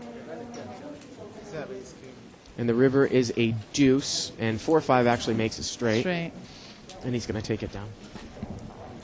And I love those hands where you have the pair and a draw. Like, people, I think, don't realize how much having that one pair helps them. Not necessarily because it's the best hand right now, but because it gives them at least 2 outs for their trips and then another 4 outs for 2 pair. Well, the only thing about that, though, is when you specifically have a pair and an open-ended straight draw, Right.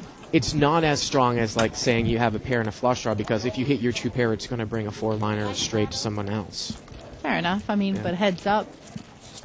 Like in that situation, if the guy had aces, it's still, if he had an overpair of the board, it's still highly favored. I agree with you, though, with a lot of people, and it's not as great as a pair and a flush draw, which is my favorite hand. Seat 4 is going to straddle again. He's got pocket 8s. And now Seat 7's loosening up a little bit. We hadn't seen him play a lot of hands. He's going to come in. He's going to limp with Jack Deuce suited. C4 keeps picking up pocket pairs when he straddles. It's amazing. Let's see if he raises it up here. I like that. 35 more. I Everybody don't know else if that's has air. enough. He raises to 35. But nobody else has anything. Seat 1's going to muck the ragged ace. Yeah, And he's going to take it down without contention. gonna show it. I like that show. Eights? Hard for me to see, that's why I asked. 350 cents. Avoid a flop. That's funny. 100 is fine. Yes, Or it has to be 200. no. You can option to get one short buy. So any amount is fine for short buy. Next one, then you have to buy 200. I guess Tuck and Shirley have been bad in updating their pages. The 2+ tours have notified us. We'll let them know. We'll get you guys news.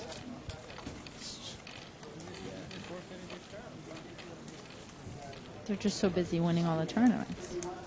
Dave's busy swimming in his pool on the house that he rented out there in Vegas. You know, I was He's trying read to so make many it. updates that he's written.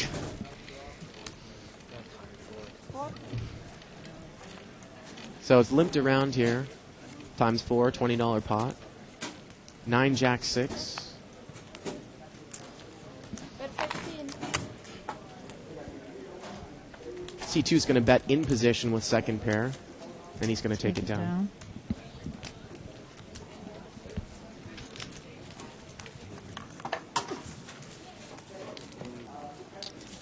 Oh, you know what, Jan? I'm getting word that Dave actually has posted on the 16th, and it's just the powers that be that run the Bicycle Casino's website have not Right. posted it Who up are on the those website. powers that be? Oh, no, it actually has something to do with the tech. Oh, it's in the editing stage. It's in the I editing. hear. Well, with Oh. Tuckman, I'm sure they have to spend days editing. A lot of pound signs and asterisks. And then that bleep called with bleep, and on the turn hit the bleep. Six floor. Again, we see limped pot, 6-way action. Jack 5-9. Queen 10 open-ended. 20. C2's going to bet on the top pair. And seat 4 calls a second pair, weak kicker. And Wow. everyone else is in here too. Wow. I like Queen 10 right now. So it's a $120 pot. The turn is a 10. I still like Queen 10. So now Queen 10's got the open-ended straight draw and top pair. It gets checked around. The river's a 5. Jack 4, good. That's amazing. Yeah, and Jack 4 is going to bet it here. Wow. I don't know why. I don't necessarily know if I would bet here. As a third spade comes on the river, too, you never know. I don't know if anyone can possibly call unless they would have a 5 in their hand. Right. Well, seat 6 is thinking about it. I don't understand how he gets called here unless he's beat. It's a $170 pot, 50 to call. He's going to muck the Queen 10. Seat 7's got a 10. He mucks. And seat 1... What's straight? Did he say straight? What? Are we misreading We the must board? have had the cards up there wrong. He said straight. Yeah, because there's no way that he could have had a straight with what we have up there. We're idiots. Oh, 7, 8, 9, 10, 7, 8, 9, Jack. 10 Jack. Look at that. We didn't even pick that We're up. total morons. All right, people. That was just so stupid that you can't even post about how stupid that was. As the tech people high-five each other Yeah. because they had it right. We always have the whole who's wrong, the commentators or the tech people. We're donkeys. Put a donkey picture up on 2+2. So he actually checked the river there. Got a bet by the Jack, like what we were saying. Why would you bet? And he just called with the straight because it was a third spade on the And board. it was a board pairing Yeah. spade. It was horrible. Why didn't he bet the turn when he made the straight is what I don't understand. 20. We didn't see it coming because it was a gut shot. That's why we didn't see Yeah. it coming. Yeah, so he checked the turn. 4 player. Wow, did we misread that? I didn't even see that he was in the hand. 4-way action here. So retarded. They shouldn't let girls play this game. Queen 9-6. 2 spades. Wow, and everyone checks here. King Jack's- Jack with a spade draw. Another queen comes on the turn. Wow, and seat 5 is gonna. Seat 6 bets is 9. Well, I like that bet actually. It does have the best hand. Yeah, well, it's great when you have middle pair and a top pair of pairs on the turn. It happens a lot. Now King Jack just calls with a flush draw. So we're heads up here. The river is an 8. And he's going to continue to bet. 14. He always got 14 more. Yeah, okay. And again, why, if he had $64, why would you bet 50 on the turn? I don't know. What's the point of that? $14 for a cab ride home. I don't know. Yeah, maybe he needed that money. But then he bet it all on the river, though. That's what I don't quite understand. Keep telling you I'm no longer allowed to say I'm confused. But I am.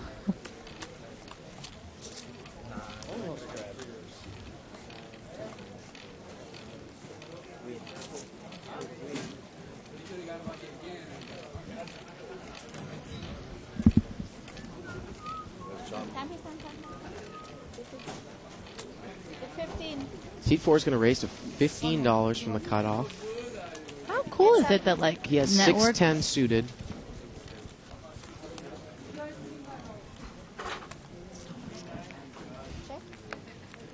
Never Queen mind. 9 king. I was going to say something, but everyone thought they knew what I was going to say, but that's not what I was going to say. 8 on the turn.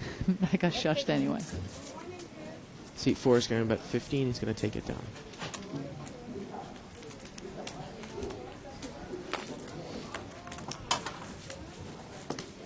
No, I'm going to say it anyway. What I was going to say is it's cool that networks now have like parts of their page which is devoted to poker, which I thought was cool. Like ESPN and Fox Sports, like the sports networks now have poker as a sport.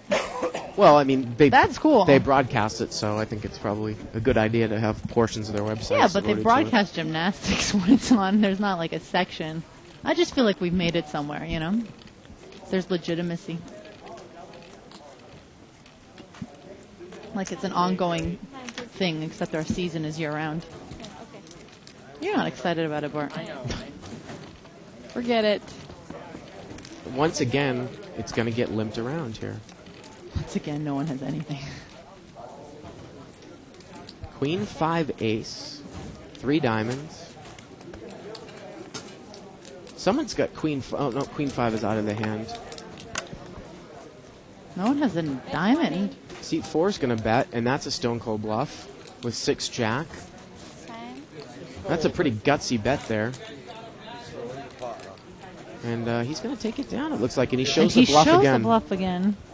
This guy's the biggest bluffer on the table.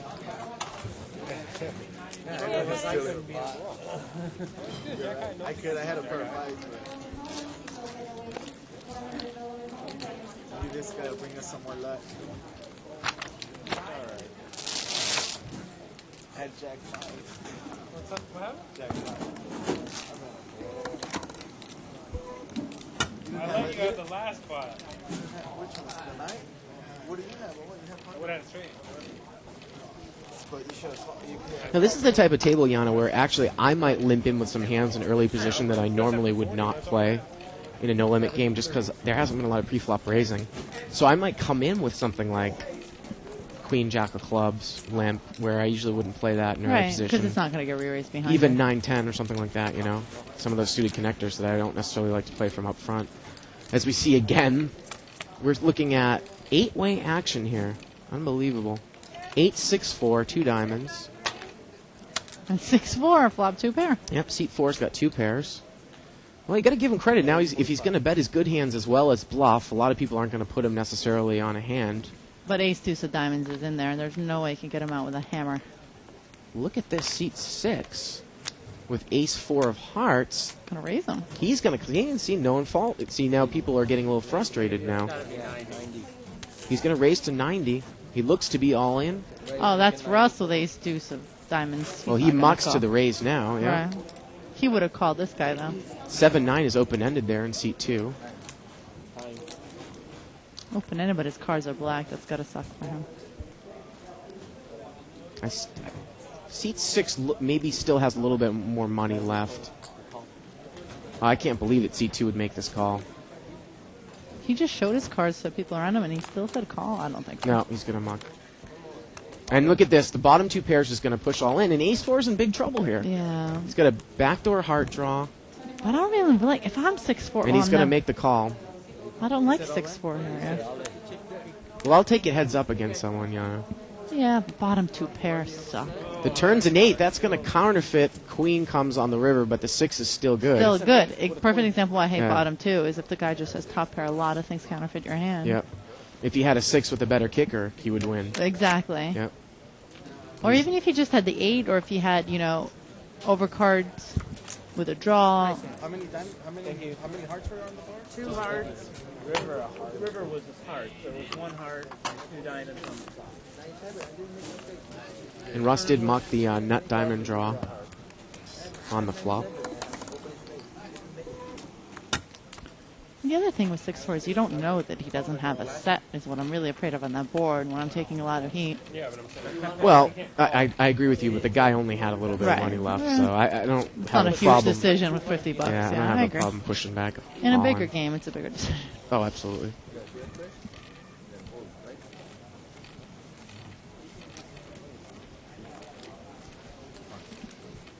Raise, make it 20 to go. Seat 3 there, he's going to make it 20 to go. He's got pocket 9s. Russ mucks a suited ace on the button. And we're heads up. Queen, jack of clubs against pocket 9s. Wow. Oh, I thought it was a 9 instead of 10. 10, 7, 3. 20 is the bet. 20 into a $40 pot here from pocket 9s. And queen, jack is going to muck. He had a couple of overcards, and he lays it down.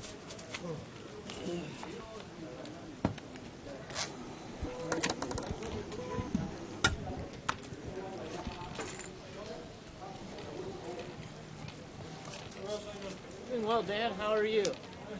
Are you in the tournament tonight? Were you in the tournament, or are you? I just got here. Oh, okay.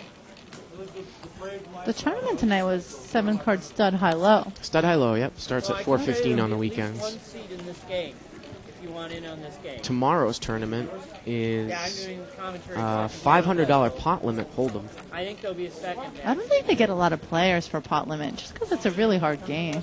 Came in second. It's much more complicated than people think. I'm sure too. Well, there's definitely going to be post-flop play in a pot limit game. Right. I heard. And it's not as I mean, No Limit is actually a smaller game than pot limit, which I think confuses a lot of people. Gets checked on the flop, checked on the turn, and the river is a 6. And ace highs. He's got a pair of aces, and he never bet. He never bet. And pretty good kicker. Yeah, especially ace now. 10. He checked the flop, he checked the turn, and he checked the river. Maybe he was going to bet the turn, but then the heart got there. He also paired the board. Yeah. That's the thing. If you don't put money in when you know you have, a decent hand, the decisions get harder and harder. Well, As you C4 is introduce them. once again Sharif going to straddle. Let's see if he picks up another pocket pair now for the 4th time. Well, he's got deuce 3 offsuit this time. There you go.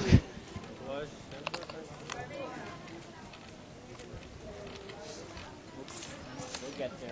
Time. 45? Yeah. Raise, make it 45 to go. Seat 9's going to raise with a suited connector, 6-7 of spades to $45 from the cutoff. Wow, one of his 6s is dead and one of his 7s is dead.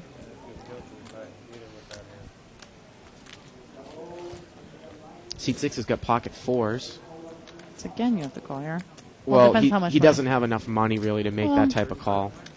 200. What does the guy in the 9 seat have? Well, he only has 200. Remember, you'd Right. like to use that 10 times. There's no way he can make over 400 on Right. this call, so it's not the right call if he's going to think, I'm just going to hit my set or release. No, he can. With 3 people in, he can.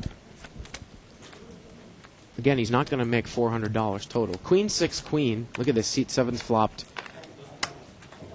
Trip queens, and he's checked him. Betting 7. Wow. And 6-7's going to bet $70. That's actually as good of a flop as any for 6-7 there. So it's a $205 pot, 70 to call here. Obviously, pocket 4s is probably going to leave. Now what does seat 7 do? Is he going to check raise? He's going to push. He's going to check raise all in here. Look, he doesn't know that the guy doesn't have an overpair. He Yeah, thinks he's that the guy hoping. has an overpair. He's got paid. Look at this. 6-7 says call. Call. He says call right away. The turn is an ace, and the river is an ace, and Queen's full aces full of queens full of aces is going to take it down. Wow, that guy called like it was nothing. Yeah. Unbelievable. I mean, maybe he put the guy in a semi-bluff flush draw or something. Well, maybe. But even then, he's got 2 overcards to you and a flush draw. I think he might have only had $80 or $90 left, but Thank you.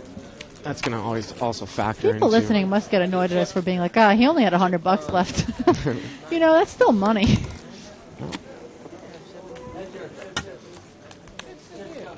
So the guy in seat 7, he's pulled the check raise with trips, and he's raised his sets and trips all the time. It's all right. You know you're 50%, right?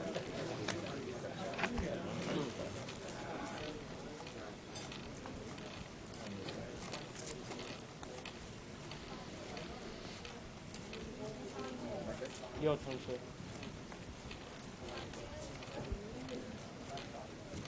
Option. 5 player. 5-way action, limped around. Jack, ace, 9, 2 clubs. Check around. No one really has any part of it. Queen of clubs comes on the turn. King of clubs now with a straight flush draw. The bet. Seat 4 bets on his queen, second pair. Seat 6 has got the identical hand. He calls. Wow. I don't know what... The bet isn't as bad as the overcall. Yeah, I was thinking the same thing. The I bet don't is... know how you call with queen 4 there. I don't know. Seat 1's in there with the king of clubs. That I get. And there's he the makes club on it. the river. Except So- he can't get any money out of anyone. because- Seat 1 has got the nut flush. Or he's got the second nut flush. Yeah. And he's And going to that's bet. another thing where you only get... I get it if the ace is a club there, but you're only going to get called when... All the high clubs are out. 9, Jack, Queen. You know what I mean? And both players muck, and he takes it down. Thank you.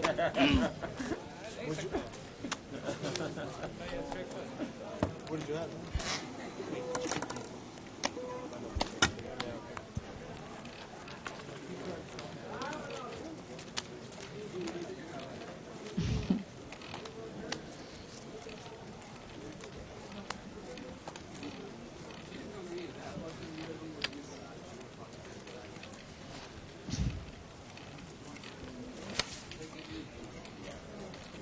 Pocket queens for seat 2. Now, there's some discussion on 2+2 that somebody here at the table, and someone can correct me if I'm wrong, won an Omaha bracelet? No. No? They're talking about... It was previously, they were talking... They posted a picture of a donkey. Oh, I see. And they said Ted Lawson was a donkey. Oh, okay. And he was the guy who in the World Series 2004 thought he had a straight but really didn't. Oh, that's right. I remember that. That's right. That was yeah. a moment to remember. Yep. So they were just going over the hand that it went something like straight, 7, 8, 9, 10, straight. Sir, 7, 8, 9, 10 is not a straight. Jack deuce 8 here. Pocket queens is an overpair. We know that. And he's going to bet pretty big, and he's going to take it down. Yeah, nobody else. And he actually, Ted Lawson actually ended up winning. That's that what's amazing. That tournament. That's what's amazing. And he called off a bunch of chips there, too. 7, 8, 9, 10 straight. Yeah. Wait. Well, I mean, supposedly he was really new to Omaha High. It was one of the first time he was playing it, and the game can get very, very confusing if you're not familiar with Omaha when you have to use exactly 2 cards in your hand and 3 on the board. So I think he had some sort of wrap draw, and he thought he probably had a straight with 3 Look cards at in the his final hand. table. Yeah. I look again. Raise, make it 20 to go. 20 to go here.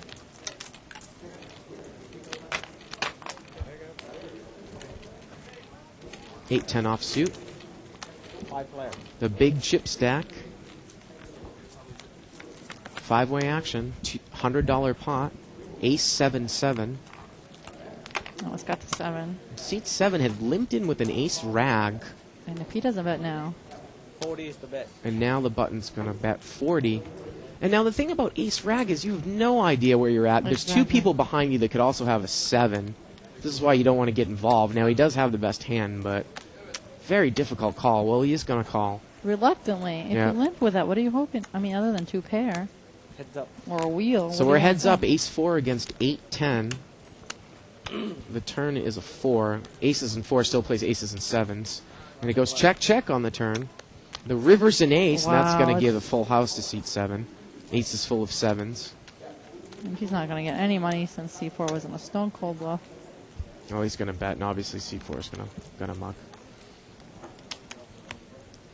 Betting 75. Well, I wonder, if seat 4 had bet heavy on the turn, what are you going to do with ace 4? exactly. It's tough. They gave him a little dose of his own medicine. Thank you.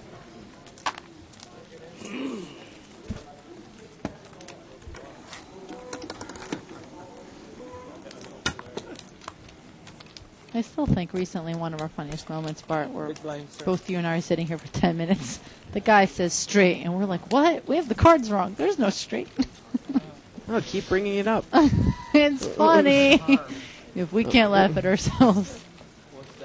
Cracks me up. Usually I'm very elitist at my card reading, so you should take this opportunity to bash me. I think they've taken plenty of other opportunities to bash you in the past as well. See? Pocket 8s here for seat 6. How much are you raising? He's raising 35. Now, seat 6, he raised out of the small blind with pocket 8s. And seat 9 is, he's pulling the limp re-raise here. He obviously wants to isolate. He only has ace-jack offsuit. And if seat 6 wants to call, he's going to have to gone probably all in. put them all in. Yeah, he only has 40 Seat bucks. 9 actually has ace-jack suited. Right. It's a good matchup. I mean, 2 overcards suited. And none of them are dead, it doesn't look like, from what I can see. One of the 8s is dead. Yeah, I have a feeling ace-jack wins this one. Oh, we'll see. Well, there's a jack right away. Me and my feelings. The turn is a king.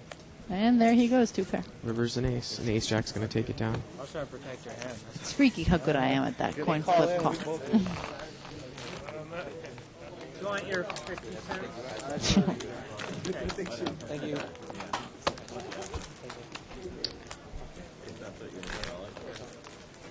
Thank you. And have 2 big blind, please. His hand and my hand. I'll put that in my account for you. 2 big blind, small blind. That's correct. Can't miss the blinds.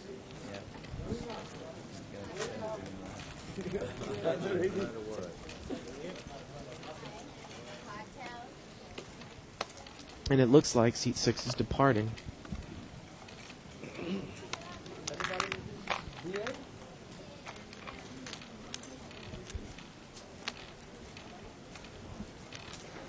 Raise, make it 20 to go. Seat 4's got a suited connector. He brings it in for 20 with 9, 10 of hearts. And 2 callers. Adrian, seat 7 there, Adrian's going to call. He's got a suited connector. Seat He's 1 is in loosened there up. with deuce 9 of spades. And Wow. look at this. Seat 1 flops a flush. 9-10 flop top pair. And 5-6 is open-ended. Seat 1 checks the flush, and Sharif's going to bet $40 into a $60 pot. So it's a $100 pot now, 40 to call. Again, the button's open-ended, but with 3 spades on board, really not worth much. And look at this. Seat 1's going to check raise all in. He's going to check raise all in. Probably, it looks like, for another about 160. And I think if you're 9-10 here, you're probably going to have to muck.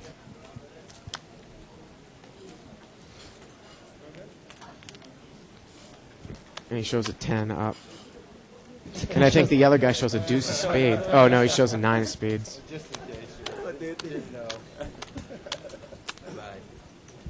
Just call.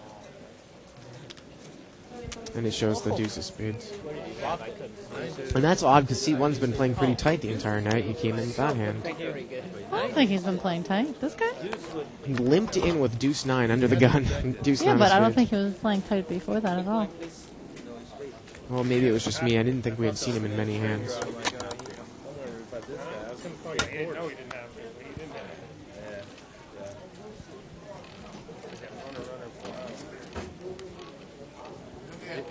spade in your hand.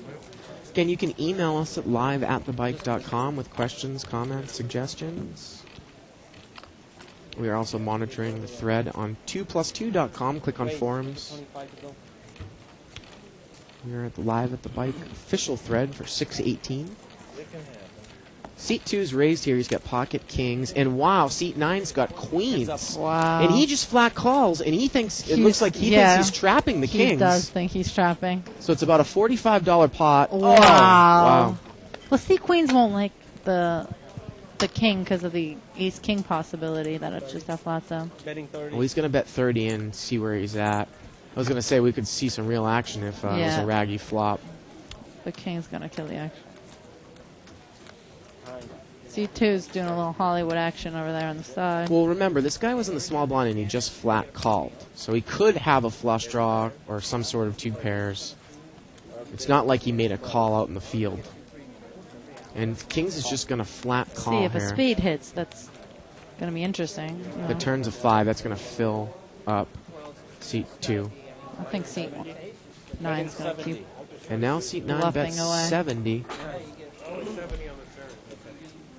I think he just flat calls here now that he's full.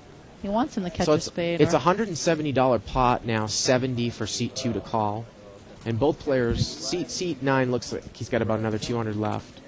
Again, $170 pot, 70 for Seat 2 to call. C2 is acting like he has a flush draw, and that's, I think, what queens are putting him on.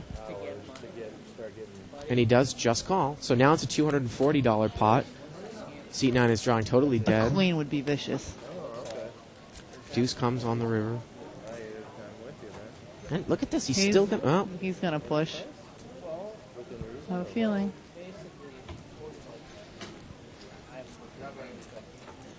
well, he can't even beat Ace King. Yeah. And now he's going to bet. He's going to bet 100, and he's pretty much Yeah, committed he's himself all committed. in Here it now. goes. And King's Full is going to take it down. I think checking Yeah. on the river there was probably the right play. Yeah. And he shows queens, and C2 is going to take it down. Yeah, I don't know why you would put yourself I in a don't position know. to bet there on the river. Wow. So C2 ends up winning about $300 or $400 of C9's money. Nice hand win. I don't see how you can do that with the king. Small blind, big blind. Yeah, I don't see that either because Ace King hit too. So Here's the choice. Kind of makes sense that time because I gotta go two big blind. Sorry, guys. we're losing some players here. Oh, we have two more open seats. No, I gotta go. I said at 7:30 I'm leaving. You're leaving, sir? Yeah. It looks like he's going to take off there, C2. That made up for the aces he got crushed on. And I am going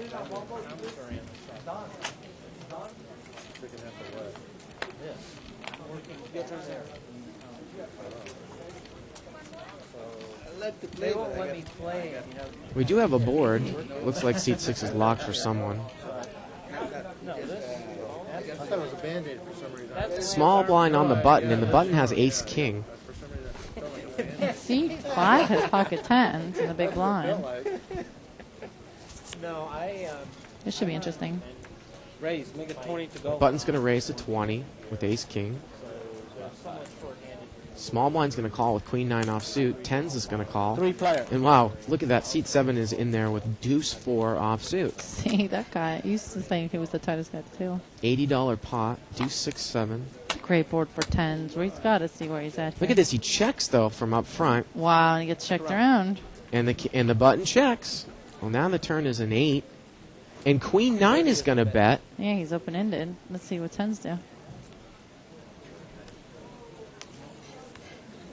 I think it was a $40 bet there. So it's a $120 pot, 40 to call. I can't believe tens didn't bet the flop. I think 10's. Is he going to push? He's Yeah. going to That's push. laying in the weeds. He also has a gut shot to the 9. Mm-hmm. Ace King's going to muck. How much more is it? And since the guys with tens has two of the guys out for this open ender, he really just has 6. Well, it looks like it's only 60 more. I'm trying to figure out, does Queen 9 have odds if he thinks his Queen is He's good good. to go with the open ender? Three outs to the Queen, and then 2 ways for the straight 88. would be 11 outs. So he would need to get I don't know how about he adds 4 to the 1. 14, but He would need to get about 4 to 1 to call here. Maybe he thinks this 9 would be good too, but it's not true. He would need about 4 to 1, and I don't think he's getting 4 to 1 to make this call. he's calling. But he is going to call. So he's going to need to catch. Yeah, that's horrible. That's 2 of his outs. He's going to need to catch a queen or Give him a set. a he 10. says. A queen, a 5, or a 10. Before I knock your water on the floor, sorry. The river is the 3. And that's not going to do it. Peter in seat 5 is David, excuse me, in seat 5 is going to take it down. Small blind big. Thank you. Well, as it turned out there, it worked out for 10s, but had the guy had a diamond draw, for example, there, and picked up a diamond draw on the turn and then bluffed and then called. Semi-bluffed the turn and then called. I mean, he would have gotten there. Got a new player coming in seat 9, that's Dan. And 200. Okay, got it. Big blind, please. new player in seat 2, we'll get his name. I did ask him. I had to do it like that, right? Dan's been on the show many times. No, you had queens. Any queens? Sure. Queen 10, 4, 5. Good call. Limp, limp.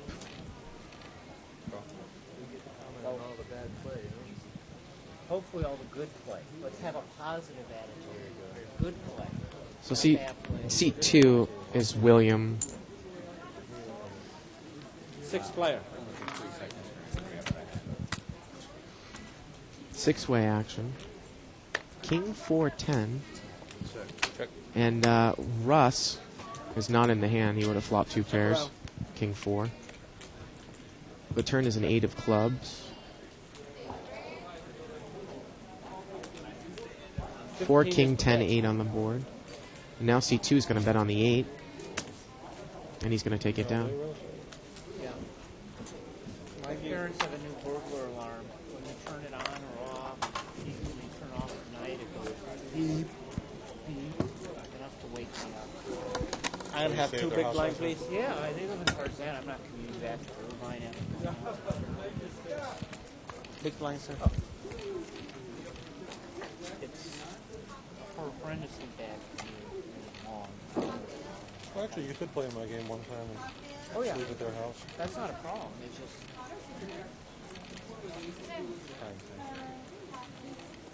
Raise, make it point. like I said. Oh, Dan's going to come in under the gun. And he normally plays pretty tight. He's going to raise with ace-jack offsuit. The button Congratulations, by the way. is going to call with a king 9 suited. And seat 7 is in there with queen 9 offsuit. Good work. You did. So $60 pot Big blind. to the flop. Thank you. They were scraping the bottom of the 10 3 7. But doesn't really hit anyone. Betting 30. Dan's going to bet 30. He has more money behind there. 30 into a $60 pot, so it's a $90 pot, 30 to call, and he's going to take it down. And that's just an example of how flops usually do not hit anyone, I especially know. if it's a short-handed. If you're contesting the flop short-handed. I assume it's hard, but It's amazing how hard it is to hit a pair. they haven't bothered to tell me, so I'm doing What time do you start? 8:30, 9 o'clock? between 8 and 8:30. They'll let me know when we go on table talk, and then I have to cash out after that. I think Mr. Fox is excited about his commentating debut. And I'm going to go out and talk to Russ during table talk, so you guys are going to get another shot of me. Very exciting. I get to look at you all day. The last time people got a shot of me is when Jay, the winner of the shootout on Thursday, stiffed me for an interview. Oh He had to the no. show. He did? What happened? He just took off? Well, she plays poker every day. He just refused to do an interview with me. Wow. But that's his own prerogative. $20, huh? I'm I'm trying to convince. And I think it was just a lack of communication, you know. It was Right. just, we thought that he was going to do it, but apparently he wasn't. I've been teaching. C4 there came in with a raise with deuce 5 suited. And both players check. Board is queen 5, 10, 4, 2 spades, and now sevens is going to bet. And Now- C4 has a flush draw And a pair. and a pair. 4 comes What a on the turn turn. card. 4 spades on the turn. They're some pretty weak players. And now a 3 of diamonds comes on the river. 7's still good. Plus, it wouldn't be a good thing. And he's still going to bet with those overcards. 40 is the bet. Yeah, so Gonna my bet mother- $40. Brent Phillips is covering. Looks like Matt Kersar is going to come. Okay. C4 is going to muck. Vaguely familiar. The guy with the shaved head almost with the glasses, kind of geeky. Okay, yeah. I'm trying to convince some of the bloggers who were at the WCBT. I think I can convince Paulie. He'll get it. Yeah, you missed your small blind, so And you he's going to still be missed my Vegas. small blind, right? so you missed both. Do I post? Yes, you made both.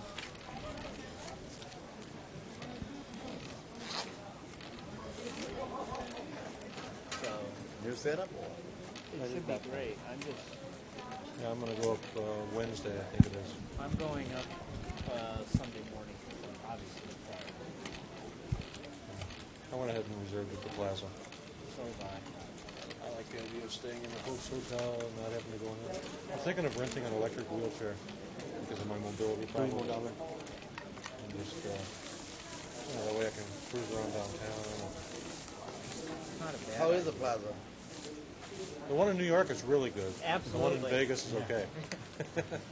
One in New York's a great hotel. My mother stayed there a few months ago, and the rooms are pretty nice. You know, not the best, but not the worst. And how we're not going to be in the rooms that you're in Vegas. How much are you in a room? A hotel room in Vegas. Sleep, wash up, change clothes. I don't even get a room. I just play cards all no, seriously, I don't even get a room. My wife. King Queen suited for C3 is going to limp in. And C4 raises. He's got pocket threes. friend in St. Louis years ago that would go Now you got to like I said, I don't mind what he's been doing, raising in the cutoff with suited connectors, but to the hotel pool he and can't sleep by the get pool. ridiculous with it. Luckily, he drives everyone out and he's in position now, but raising with a small pocket pair in early position, sometimes tough. Ace, King, 7. I can't do it either. I can't. King, Queen checks, and now C4 bets. Looks like he's going to bet 40 into about a $40 pot. I try to take a nap on 30 Saturdays. into a $40 pot. So now the pot is $70. I haven't had that. 30 to call, and King Queen lays it down, it looks like. I have. Wow. You get a little Don't show one time. Thank you. 10:30, I gotta go to sleep. If I don't go to sleep at 10:30, 11, Small blind, big blind. I can't wait. The only problem with Plaza in Vegas is the bathroom. I'm getting a handicap room, so I should be okay. I'm sure it's They're double retrofitted now. sized. Yeah. Always lucky you pull. Whatever. After every hand you tell me he has the nuts. You Tend to call it life strategy. A7 is not gonna call that. As long as I have bars to hang on to, I'm okay.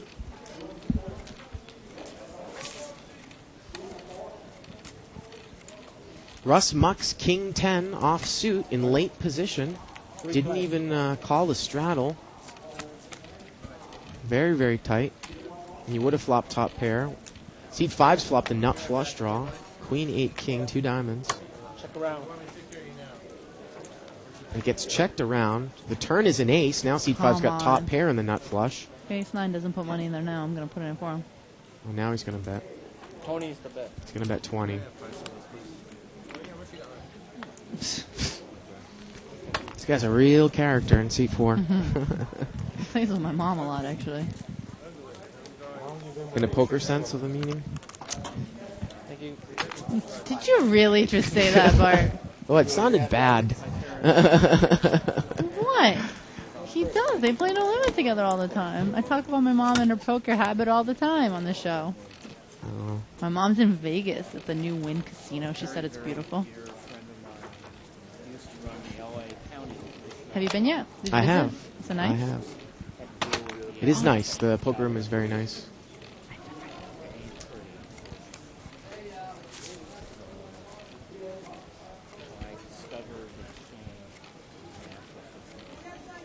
limped around here. 3 players. My friend lost $15 pot. in the last 2 minutes. Ace, deuce, 6. Hard to flop a pair. Wants me to leave right And now. the button's going to make a position bet with 8-9, and he's going to take it down. Yeah, my father was a member of Kiwanis for years. Ah, yeah. I was in the Rotary. This is minimum. 27. He lost $2,700. We have members. There are 2 members. You pay their dues. He comes here with And apparently they're very well known. A couple of people are away from the table I there. haven't had the chance. Need it. It doesn't mean I really miss the East Coast and Vegas 10-handed games. Russell Fox has got ace king. He hasn't played in a long time. He's going to raise it to 30 out of seat 8. Same 30, I assume. He's got about 800 behind. I'll go. But I'm not paying the 30. And again, and someone put this up on 2+2, Yana. Why would you ever give this guy action? Well, seat 1's going to call pocket 6s. Seat 4 is in there with a king 10 offsuit. I would never call with that I might hand give him against action Russ. with 6s, but not with king 10. Now, if you're in that position with 5, in seat 5, probably jack 10 suited would be good. So it's 5-way action here. It's a $150 pot. Wow, look at that. Seat 5 flop top pair and a flush draw. Let's see what he does. He's checked a lot of his good hands. King 10. Seat 4 is going to bet. King 10 with the best hand right now. If I'm seat 5, Yana, I probably will raise here a good amount. I want to get everyone out and get seat 4 maybe off the hand. But it looks like he just flat called. heads up. So it's heads up.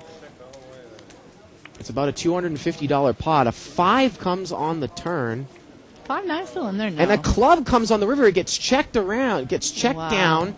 The turn was checked. And now King 10's made That's kings two up, pair. but seat 5's got the flush. And he's going to bet $50. I don't see how King 10 checks the turn. I don't either. Seat 6 is out of the hand. And he's showing the King 10. It's a $50 bet into a $250 pot. Right. And he lays down King 10. I mean, It's the right good laydown. fold, but how does he check the turn? I don't know why you would check the turn there. It doesn't make just any called sense on to the me. flop. He didn't even raise. I mean, are you scared that someone's calling to your immediate left with a 5 With a with 3 5? people behind you? I don't know. It's a Well, little maybe bit he is, surprising. but he'll put in a raise there with 2 clubs and 2 spades now, and you'll find out real quick where you're at. And that would have been a good spot for Jack 10 of clubs if the guy had bet into him on the turn to put in a big raise Right. with the top pair and the flush draw. I still think he should have raised on the flop. Use small blind side. Although you've got to deal and figure out if Russ has got something behind you, though, too. So always different ways to play.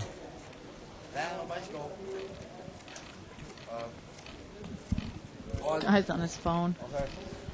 Not supposed to be. You can be on the phone Small on the blind. hand as long as you're standing up. Well, I don't think he's in the hand. I No. get yellow. This pot's been limped around. Option. Go. Quarter. It's like seat 7's eating a cheeseburger there. 5 player. Deuce, queen, queen. 2 spades. I check. Checks around, probably. Seat 3's got a flush draw. Actually, seat 4's on the button. He probably puts money in. Well, seat 3's going to bet on his flush draw. He's going to bet $20. And he's going to take it down.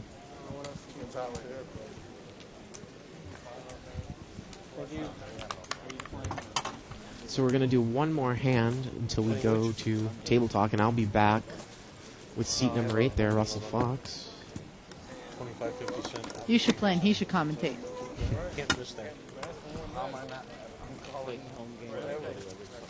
We've done fairly well every time I've played on the show. I have direction in my life. I enjoy my social contacts as much as I enjoy poker. Yeah. I'm up about $1,200 playing in about 2 hours. 3 different sessions. The only time I missed the home game was when I was the points leader on Now, the seat series. Seat number 4. Look at this. He's going to raise with Jack 4 offsuit. The button has ace king. Boy, I might have thrown in a re-raise there if I was the button. And 5-6 in the big blind call. Yeah.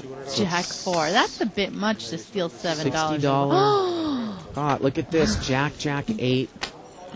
And he's going to bet 20. He bets out on the trips. I do, but I will skip. No one has anything to call. 20 into a $60 pot, $80 pot, 20 to call. Ace King's going to muck. And the suited connector's He going to shows muck. the jack. Sharif takes it down.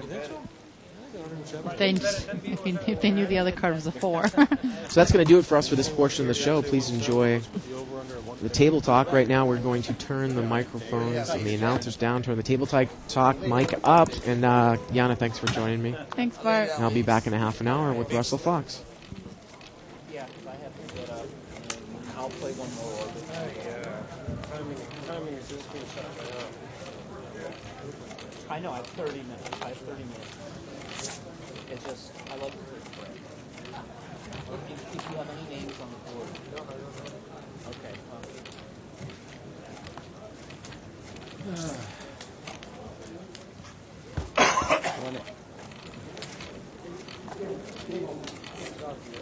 Five players. How did you like that? That's different. I've never seen you play, so that'd be an interesting commentary. No? Never here. I played with him. I don't think I've ever played with you. I don't remember it. When he sits in the game, the action goes up. Good player, action player. 15 is the bet. We're on table talk. That's the fastest folding I've ever seen. That was faster than the internet. Thank you.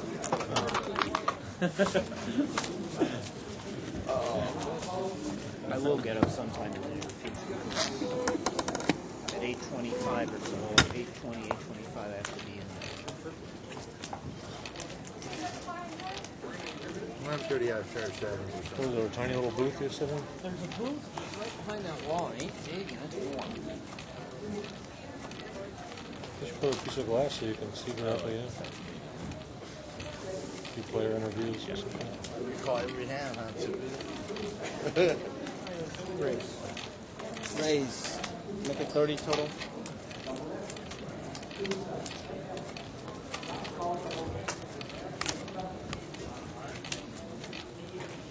I'm just going to start playing like you, Russ, so I can get action. Heads up. I'm not the button. I was the small blind. Much as I'd like to be the button, I was not.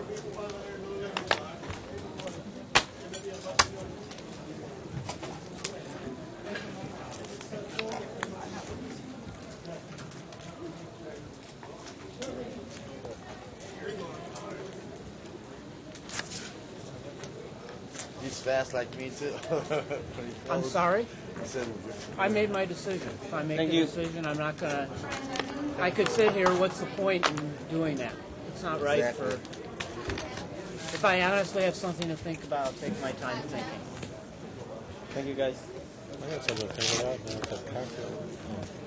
Worse is a tournament. Yeah, I, 20-minute rounds. I had nothing to And think people are about. taking 15 minutes to think about whether they should fold. I had nothing to think about on that hand. I see no point in making you sit and cogitate. If I do, I'll make you sit Right, and if you're cogitate. thinking, you're thinking. Right, don't think for the camera.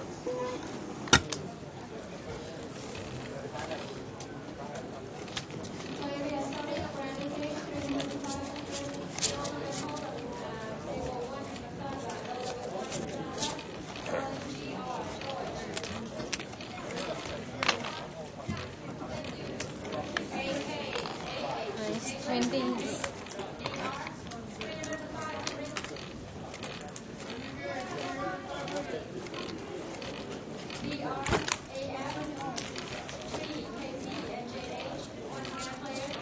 Three times.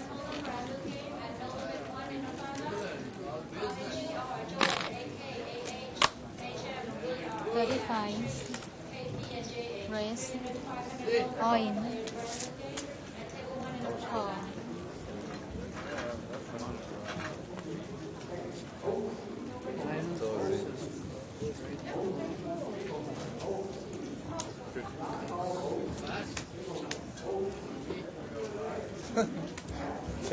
take that to the grave, huh? How you doing? I'm going to come back at 8:20. Okay? I'll be there. Working with you? Working with you? Are you all right or just tired? I'm just a little tired. Your eyes are glazed. Oh, really? How much you guys making you? Over.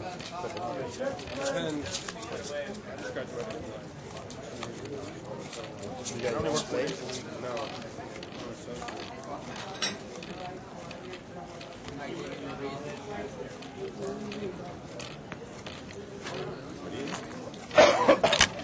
Really?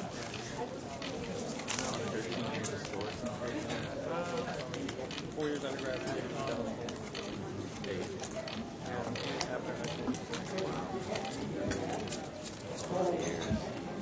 Six planes.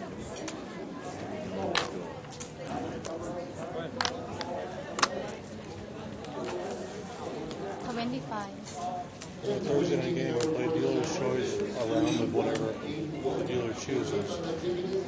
One of the games is 5-card stud high low split, no qualifiers. 1 down, 4 up.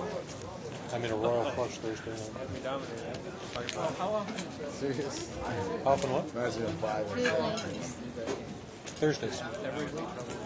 Well, I can't do it this week. I'm going out 36 hours in the morning. But probably ending, assuming I have to work on calendar tonight. Check the turn on. Oh my god. My parents, my father, started spending. Oh, that's so sick. Well, it would work out perfectly then. You could play Thursday night. Yeah, bucket 7. Spend Friday with your parents. Thank you. I think it's real close to their house too. Uncle Chin on Ventura, just west of Havenhurst. There's 2 delis there. I know which is deli. I know the deli on Nice stados. Gary. Yeah, it's right next to. It's on the south side of the street. It's on the same side of the street as Jerry's. Okay. It's right across the little side street. I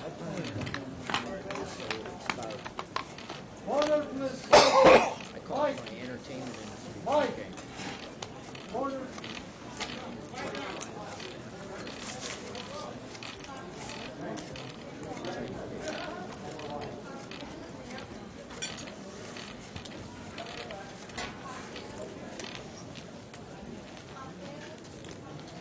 Three planes. But I'm probably starting to do it. You gonna play what? 30s. This is not fast.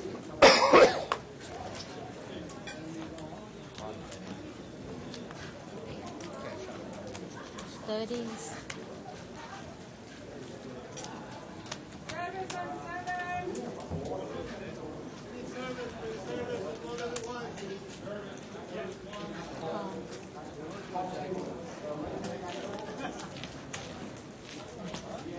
Thank you.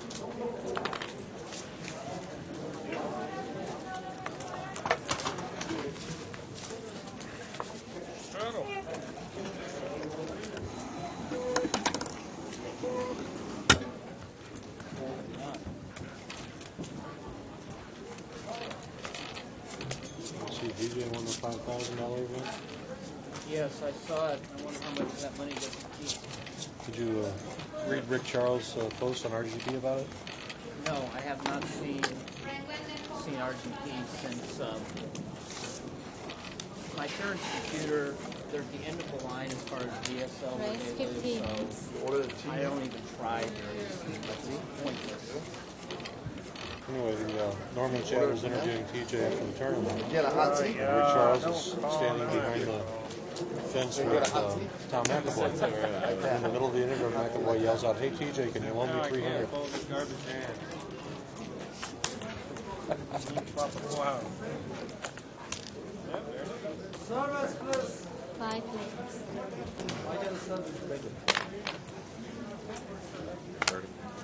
That's As far as how much of it he gets to keep, it depends on which door he left the reel. when I didn't put this on my blog as far as my trip report. We were at the Gold Coast playing craps. At a table, 2 tables away, was a guy named TJ Cuvier at the Gold both codes. You're playing craps. What was it, BTJ? ETJ Cloutier. One, young, 50. I gotta stay here.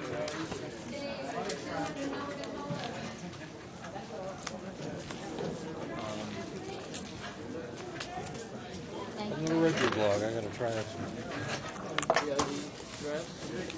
Not a clue. I assume I can Google Russell Fox blog. I'll email it.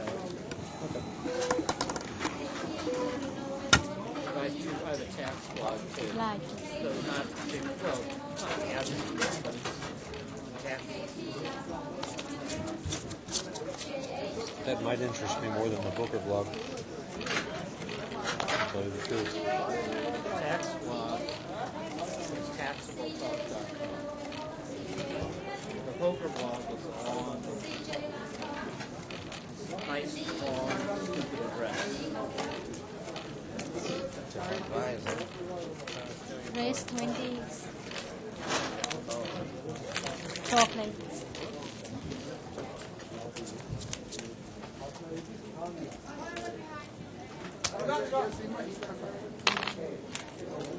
$45.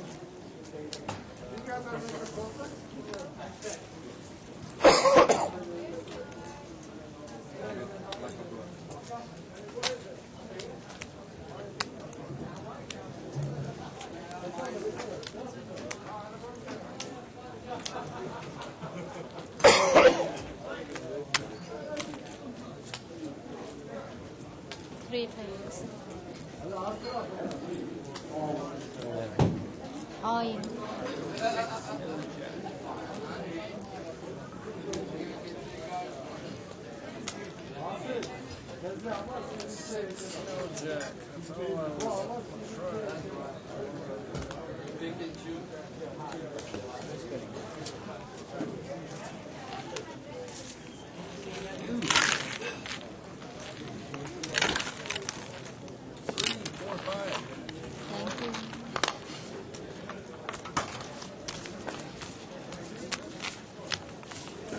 See what the White Sox did to the Dodgers Yeah, today? it was fun.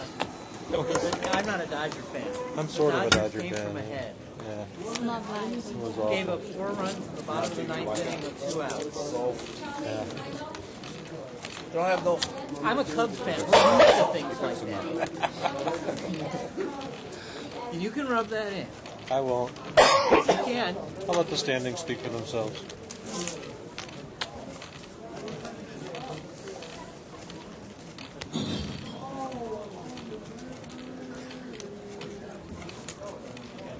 Raise 15.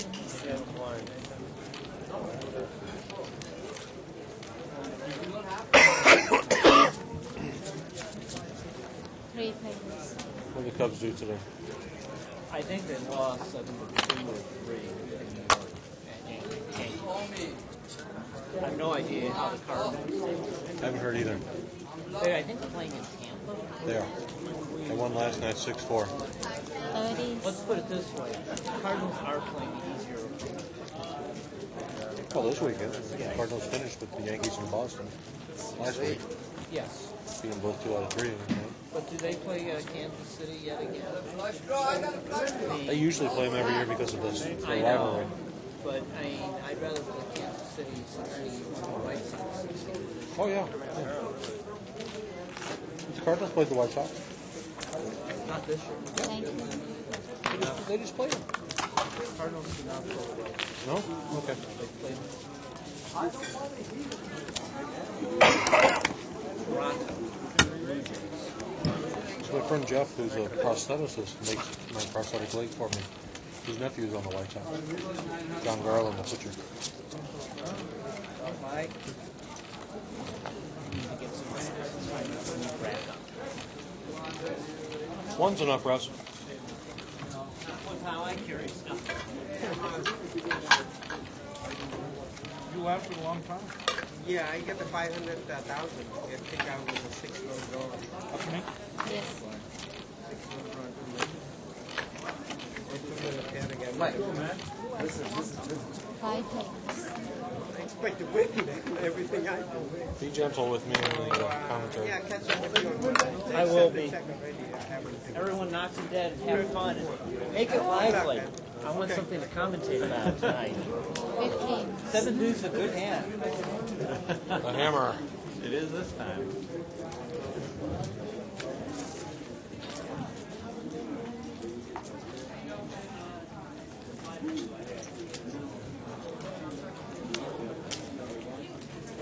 Three players. How do you think he gets his hair to stick up like that?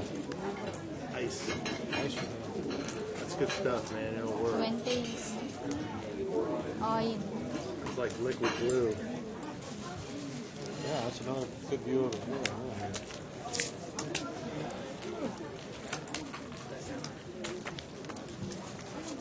Thank you. Sit open and four, Probably please. cut your hand if you cut his hair. One would think so.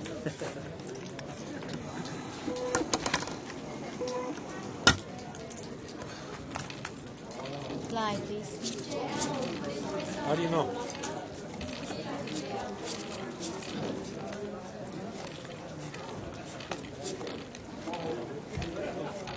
Sit open and four, please.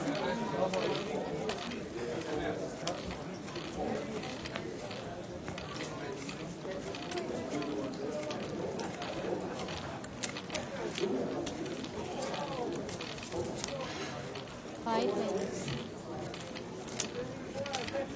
Check. 30s.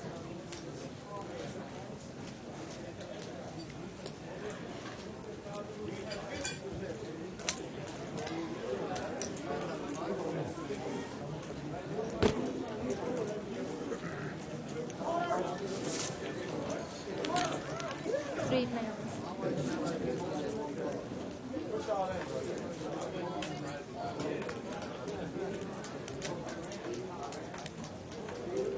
45s.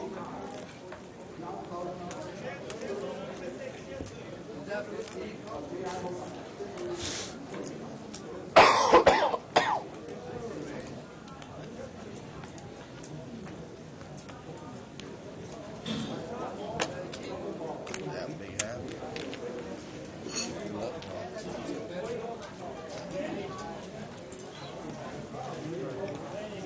I'll answer that. 10. Queen.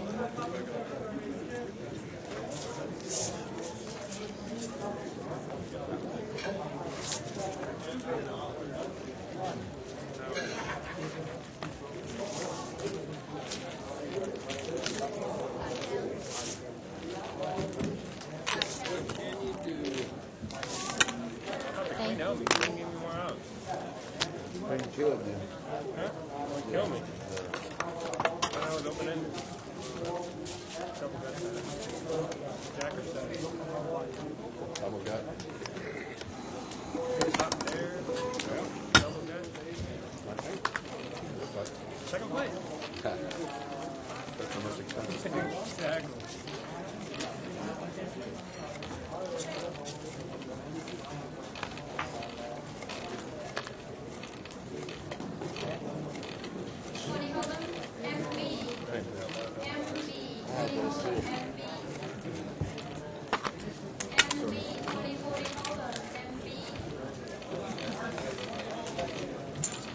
Four players.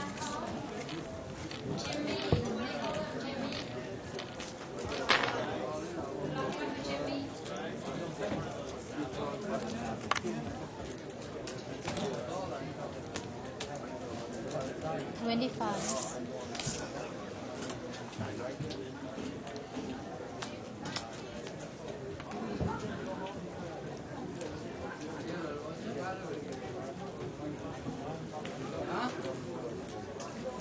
Raise. Never scared of you. You can't get any extra. That's everyone's home. Thank you.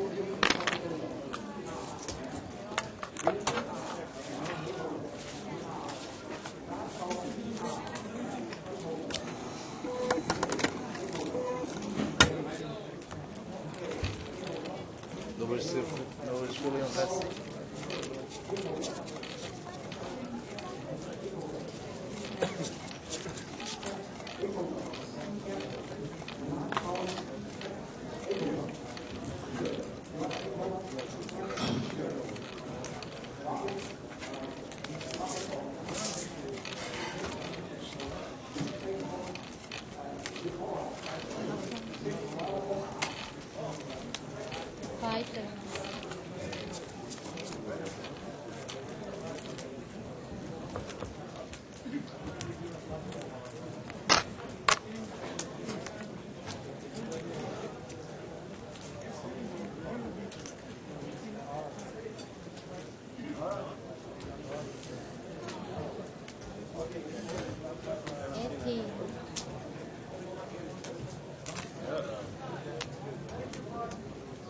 Oh. Raise.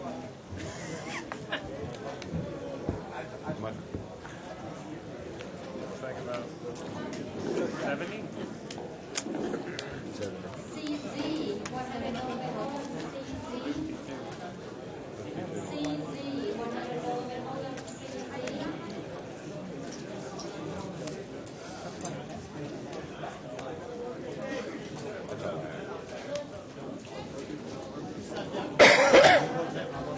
Ah, too fair. Nice hand. Nice spot. What did he show? Wow. What did he show? Queen. Nice spot. Now you had king, queen. I would have raised. I would have raised you guys from the big line with that. River comes king. On big line? Where's all this Straddle. No, you're crazy. I've noticed every time I beat you, a couple times with straddle. Yeah. Order, please. Don't do that. Don't do straddle. Order, please. I was going to raise. They don't want to Raise 10.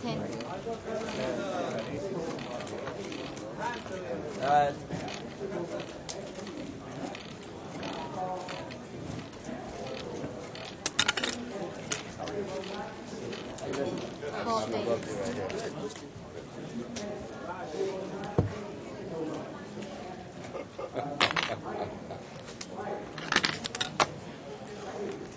This time we raised it. 20. 2 queens.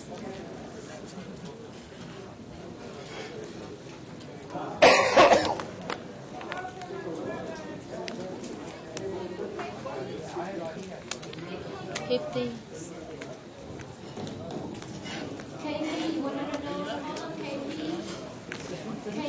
Yeah, this one.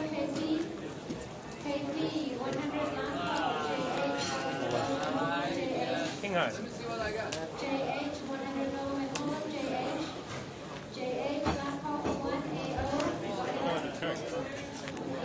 So he's all in. You heard me say all in, right? I did. I saw the chips blew out. I thought, I don't understand this. Thank you.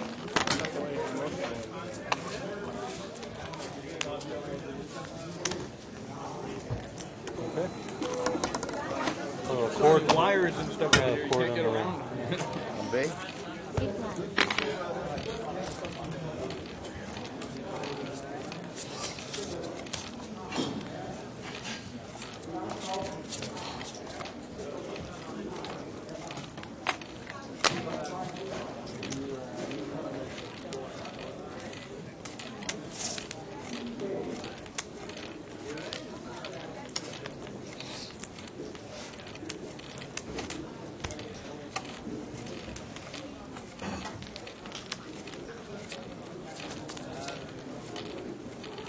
Six queens.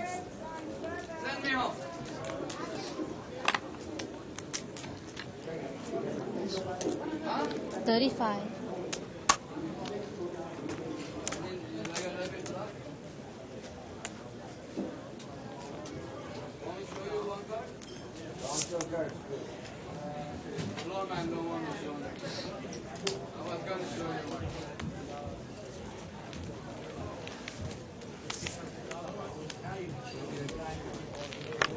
Thank you.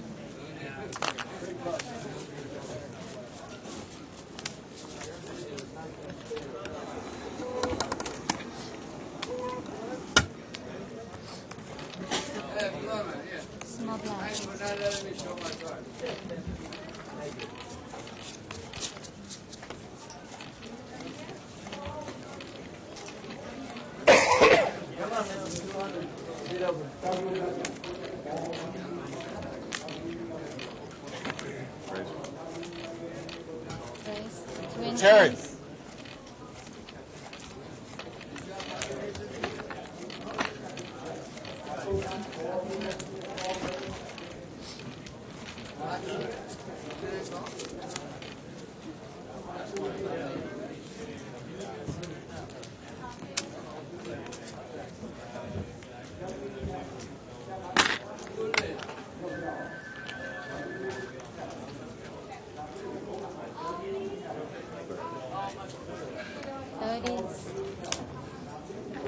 Sit down, Terry. What's going? Let me see a bracelet. No bracelet. Yeah, it's nice. It says World Series of Poker. World Series of Poker, chop the satellite or something. Thank you. Sure they shoot it. And? She got heads up.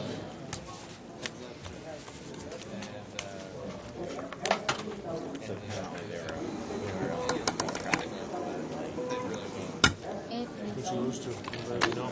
Oh, where? Oh, the player. Whatever?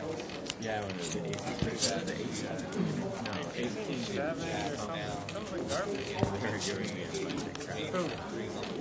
Like the comp, my friends are giving me Oh, really? Your friends? What's your friends read on me? Oh, I don't One know. tournament? Oh, really? They're just giving Yeah, me yeah. every time. I'm sure they chopped it somehow. Obviously, it's easy for them when they see my card. And they see Yeah, my card. exactly. They're a Knocked genius. Matt out in the big, I'm like, big you hand. hadn't won a hand in Matt like had ace king, hour or and then he had ace jack, and flop was ace Six jack, games. river to jack. It was about a $12,000 pot. With 4 tables left. Yeah, I was playing the 300 satellites there, and got like heads up both times, and had like queens against ace 3 offsuit, jack off the ace, so I left both heads up. No deals? No saves? Lên turn, please. But that was good. Good Sit round. here, man. Start at the head. I'm not playing Check out, please. You're not playing for money? I thought you said you'd play for money. Tournaments and But diamonds didn't come. It's highly specialized. Well, I consider this a tournament. I want to win every chip on the table. LT, 20 hold'em, LT. It's the ultimate rebuy tournament. That's it. The round never ends. It's one long tournament. I want all the chips. Look.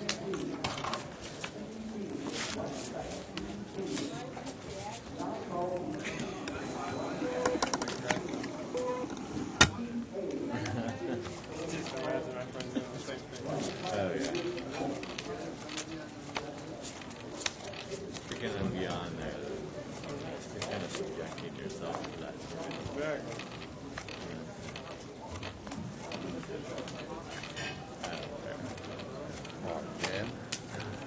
Raise 15.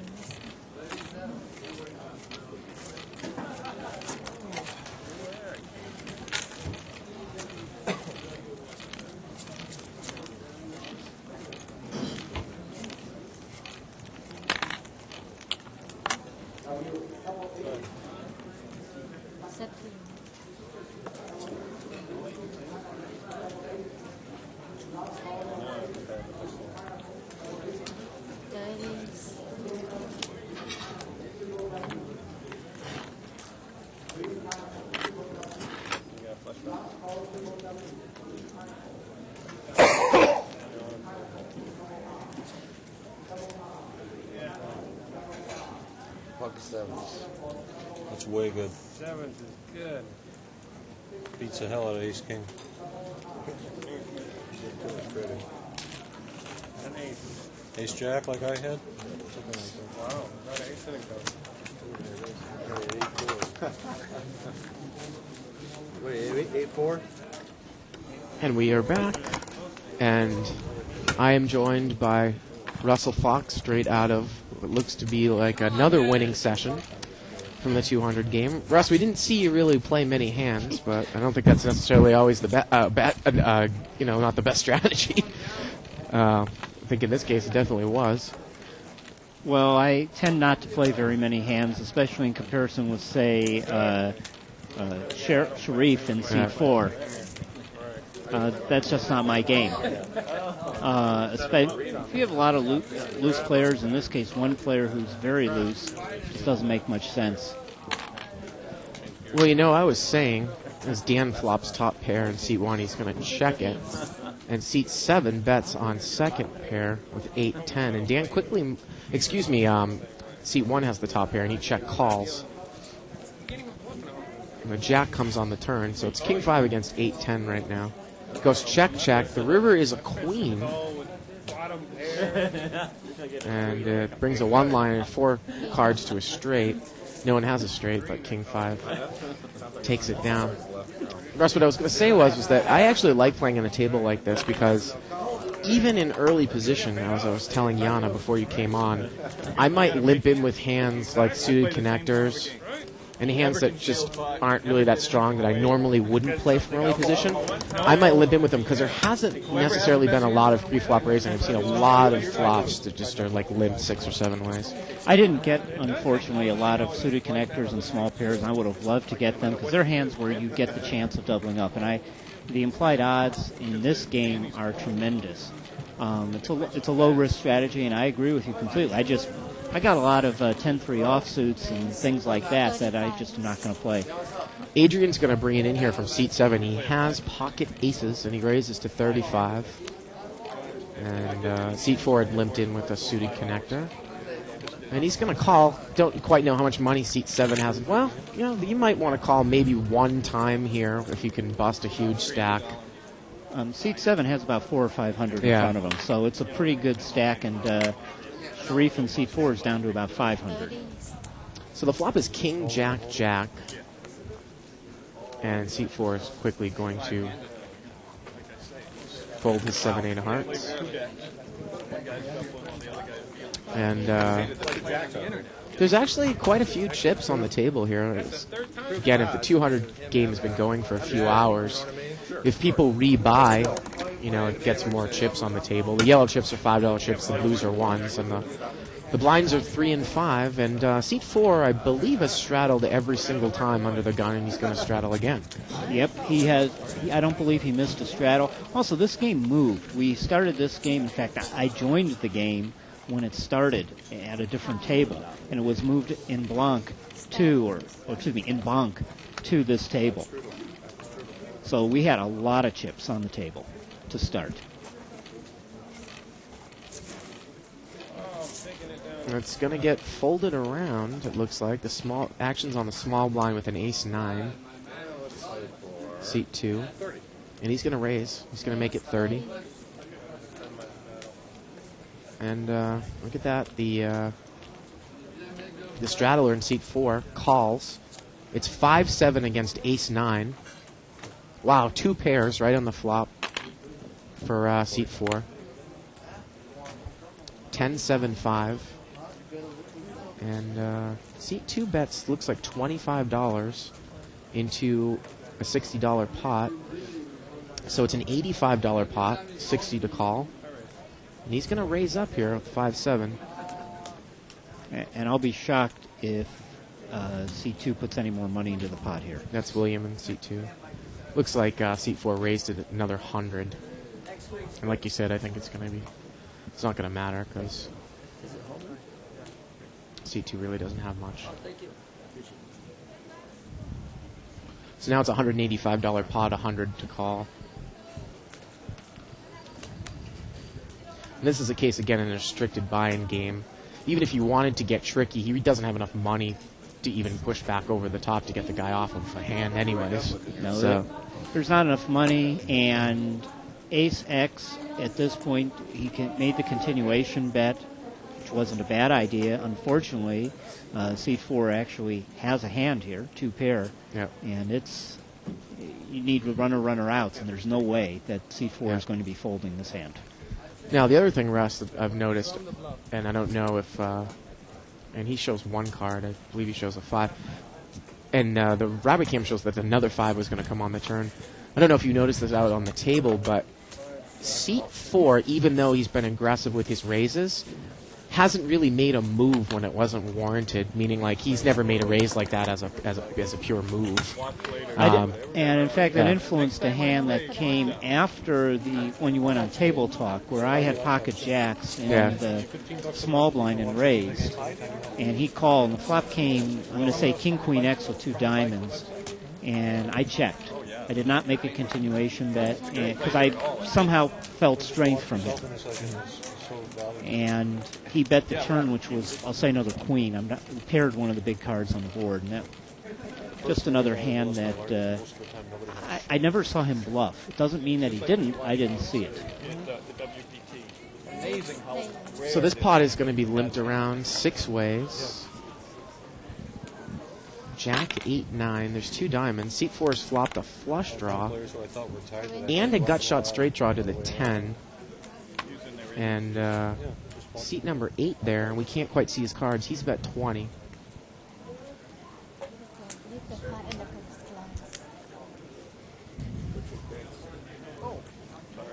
So seat 8 has Queen Jack. He's bet on the Jack, and seat 6 is called, and we can't see his cards either. It's a 5-10, so he's open-ended, and I'm sure seat 4 is in there as well.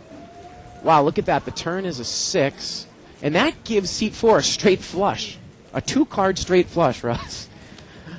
Look at that. And he's going to check, and now seat 8 bets all in with Queen Jack. Well, I guess probably a flat call would be in order here because you pretty much have the nuts if you're seat 4, and you might as well squeeze the guy in the middle. And I think that's exactly what he's doing. I think we heard a call, and there's no reason, and that's going to end this hand. Yep. Seat 6, by the way, new player is Homan. And seat 8, occupying my old seat, is Dan, moving from seat 6. Well, the river actually brought a 10 of diamonds, and it actually seat 4 no longer had the absolute nuts, but he still had a pretty good hand. And he takes it down. It would have been unfortunate if there had been quads and a straight flush there, because then the jackpot would have gone away. That's right, because he wouldn't have played the 2 cards in his hand. Correct. And we actually came close twice to the jackpot at this table, once while we were on the air and once before.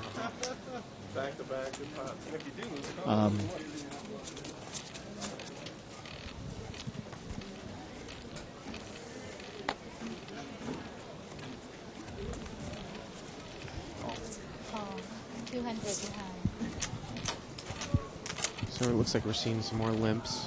I think we're about to... being limped all the way around to seat 4, and I think we're going to have 6-way action. So that means it's a $30 pot, 6 times 5. 9-7 Jack, rainbow. Doesn't look like anyone has a Jack. I think seat 5 has the best hand with 9s with a queen kicker. Another Jack comes on the turn. Let's see if he fires out now. No, he checks, and seat 6 bets his 9 with a weak kicker.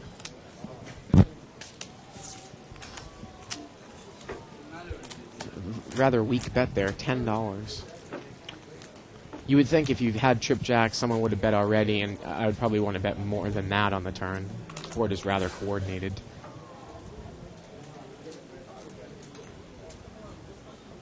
Look at that, seat 5 mucks the best hand, and with a weak bet, seat 6 takes it down.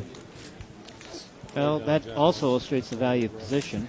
Never hurts to have the last position here. No, that's what you get after the flop.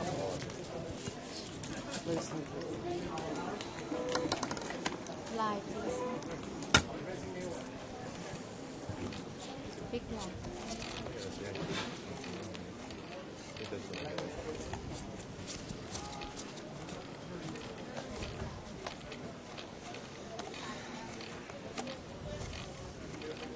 We haven't seen a lot of huge confrontations on this table either. No, it's there were a couple early, and I was involved in one with the Kings. And looks like seat number 3 there is raised to 20 with pocket sevens. Now, seat 7, who had been playing tight early on, Russ, and then really suddenly loosened up when he won some chips, calls here with King Jack. Look at this. A full house is flopped, seat 3, 4-4-7, and he's going to check it. And now a king comes on the turn.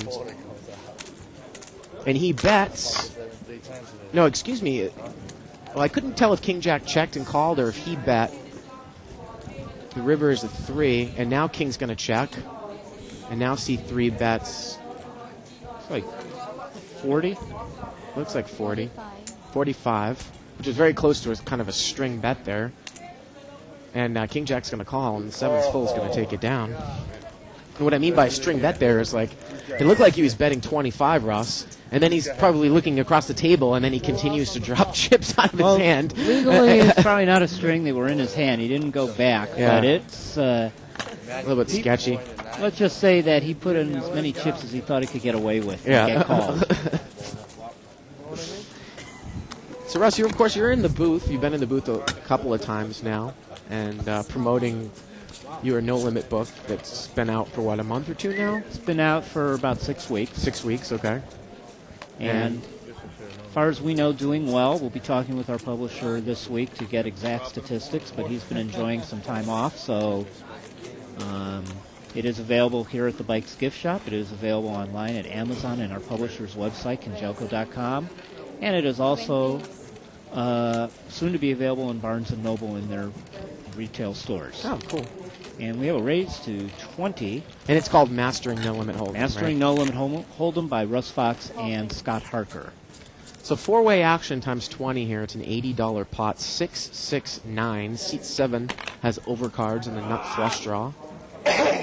He's going to check. And seat 2's got pocket 7s. I believe he was the original raiser, and he's going to bet $30. And seat 6 has got top pair. And look at this. He's the one that's going to check raise here. The pot is now 110, and it's 30 to call. So if he calls, it's going to make it 140, and plus whatever how much he raises. I think he went all in here, so... He just said raise. And he has moved all in. He said all in before he started putting the money? No, he just said raise. And this will probably be a... He said all in. Well, could be a string raise, depending on the verbiage of when the all-in was called. All in any time. The original 30 in, and then he said raise. He said raise. Put the original 30 in. And as he was counting them out, no, but then when he was counting them out, he said Well, Tim is going to rule a valid bet, but you're right, it was questionable because he kind of was going back for his chips, rest in his hand. Well, when in doubt, it's always safe. If you're going to go all in, say raise, put out the bet, and then either state the dollar amount or state all in. Well, it looks like it's probably about 150 more here, and I can't imagine that pocket 7s is going to call. It's about a $300 pot with 150 more to call. And seat 2 can't even beat the 9, so... No, I think... unless he thinks the guy's check raising him on a flush draw, if he didn't think they would bet 6 so hard, but... I mean, obviously, he could still have a 9, though. That's the problem with calling here with pocket 7s. Some people will do this with a flush draw. 2 plus 2. 2 plus 2 for them. They have a thread. So actually, it's about 125 more for seat 2 to call. So the pot's probably about... it's about 275, 125 to call. But I don't think really pot odds have a lot to do with this call right now. The pot odds aren't there, the call isn't there, and this is a hand that you should be able to get away from. And I'm wondering if he's showing this just for the camera, because honestly, I don't think there's much to think about with 7s. Nope. Be a different story, obviously, if you had an overpair to the board. But you can't beat the 9, and that's the reason why you have to lay it down. Can't beat the 9, and what's also possible... The 6, too, obviously, right? The guy, making he the 6s. was in a blind. Right. And he could easily have a 6, and he does fold. And seat 6 takes it down. And he shows his hand, by the way.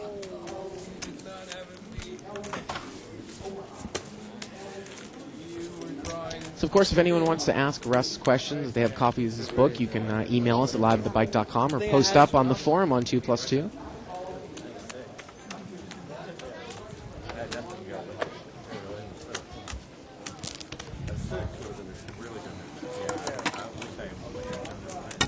Down at 6? And of course, Russ, Mastering No Limit Hold'em, your book, is one of the few books that have any material in print regarding the strategy for restricted buy-in, no-limit cash games. Because, it's hard enough to find a book on No Limit Hold'em that specifies cash games. It usually has to do with tournament strategy.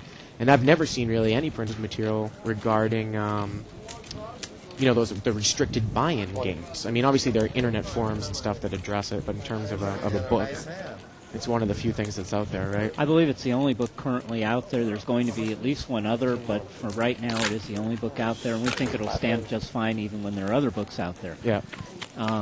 The strategy is really a variation of a lot of different things.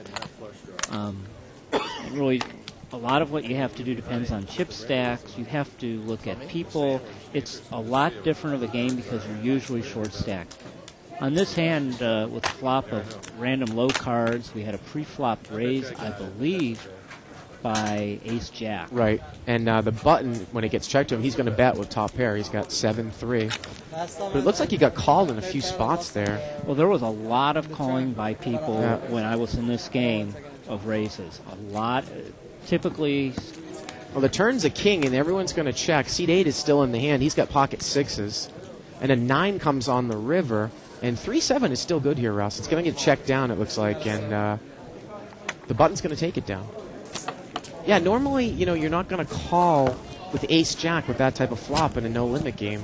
Well, actually, he raised with Ace-Jack. It was a 7-3, which makes... If you call a 7-3 in the long term, you are giving your money away. But what happened was the button bet on the flop. Ace-Jack had checked it. Normally, you're not going to call a bet. Absolutely. But if you want to, I mean... it's a good way of also another method of separating money from your wallet. Oh, there you go. Offsuit for a raise. I mean, and in that case, I think, like you said, a continuation bet would probably be better. I'm always a fan of, if you're going to call, why not bet? It's just check calling there with Ace-Jack is a little surprising, Well, unless he got a read that this guy was going to bet, and that's the only reason why you wouldn't do it. Well, seat 3 has Ace-Jack, and he's going to bet. The flop is Ace-4-8 rainbow. And wow, seat 6 is going to call from the cutoff with a gut shot wheel draw. With also a flush draw out there. That is, even if he hits. Right, he doesn't even know if it's good, if it's a heart. The turn is a queen. And C3 is going to throw out 20 again. And look at this. Deuce 3 makes another call, and 8 comes on the river. And C3 continues to throw out little weak bets. I was thinking that maybe if C3 checked the river, Seat 6 might take the initiative and try to bet the guy off the hand. But, again, in this type of game, it doesn't look like he has enough chips to do that regardless. So. No, and Seat 6 just threw away $40 when he showed. Oh, yeah. Oh, yeah. Again, even if you hit your 4-outer, when you're making a call on the turn to hit 4 outs, you would want to make at least 10 times or 11 times your money on that, because that's the odds that you're laying pretty much making that. So how is he possibly going to make $200 off of a call there on the turn?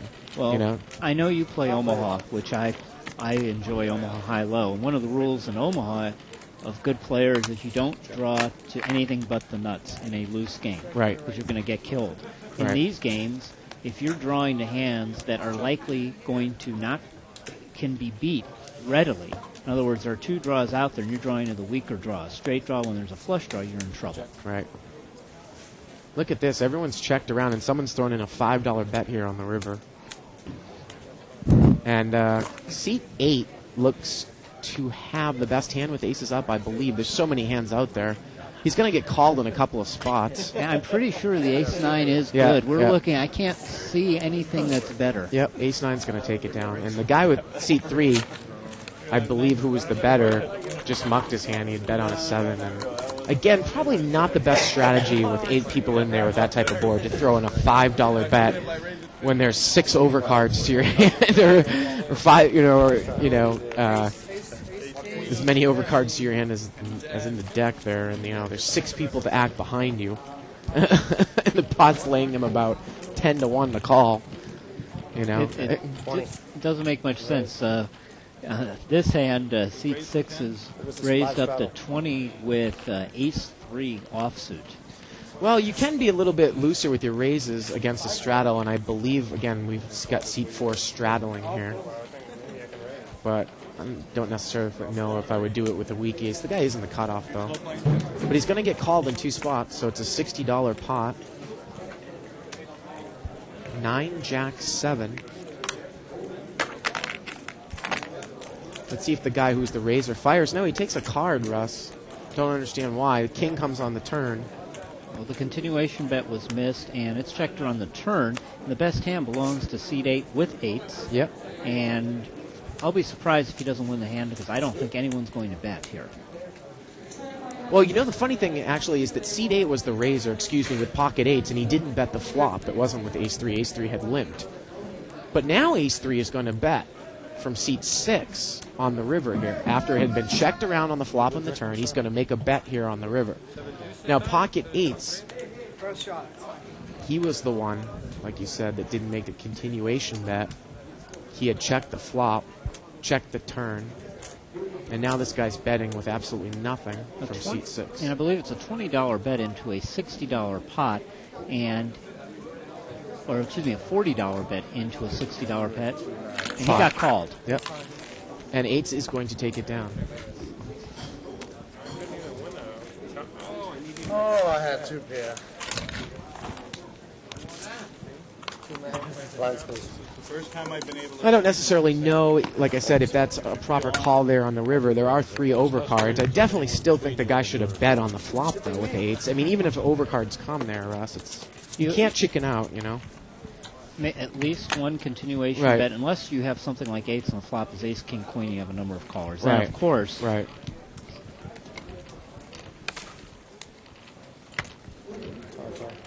I mean, I think that if you get called on the flop when you bet, then you can start to shut down with the 8s. But if he had bet that, I don't think anyone was going to call him anyway. So he put himself in a position where he was almost bet out of the hand. Now this pot is limped around. 10, Jack, 6. Pocket 9's there, and seat 8 had just limped. He didn't raise, and he raised with 8s before. It gets checked around. A 6 comes on the turn. King Queen also didn't bet with the open-ended straight draw from seat 3. And it gets checked around again. The river is a 7. And again, it looks like pocket 9's. Seat 8's won again. There's 9s. Guy's a little bit gun-shy with a couple of overcards there. And like you, I think a bet is warranted somewhere in there. Well, I think a raise is also warranted pre-flop. Most likely from that position. He's not in early position. He was in mid to late position. And why not buy yourself the button? Why not try to drive some of those limpers out, or drive at least the people out behind you? I will certainly raise with pocket 9s at least half the time from that position. Limping is not a bad play. Again, 9s are not a great hand, but when there is no strength shown on the flop, there is really no reason not to put a bet in there. Now the button here, seat 3, he's going to raise. It looks like he made it 20 total. He's got ace, jack offsuit. And seat 6 is playing these ace rag cards that we talked about, Russ. Having very, very little value. Now he's flopped an ace, and he's going to be in kicker trouble. And actually, seat 1's got a piece of this flop, too. And look at this. It looks like... Okay, the button is going to bet 40. And seat 6 has not learned his lesson. And he's going to call. So now the pot is and now ace jack actually has a flush draw too with the ace of hearts. The pot is $140 now. Ace 4 checks. The button's going to bet 40. So now the pot's 220, 40 to call. Look at this, and the guy's even short chipped here, Russ, too. And he is drawing to basically 3 outs. He has to, actually 2 outs. 2 outs. He He has needs to catch a 4. 4 that's on a heart. And a 10 comes here on the river. $240 pot. And even if he were to bluff here, he is not. There's so much money in the pot, it's going to be Right. impossible to drive out the other player. Well, it goes check on the river, and ace-jack is going to take it down. A clear-cut example, Russell, of why ace, X, especially in early position, is an extremely weak holding in this game. It is a holding that should be played with tremendous trepidation, along with King-Jack is my least favorite hand in No Limit Hold'em. You flop a king, and you're usually trailing, and if you flop a jack, you're usually trailing.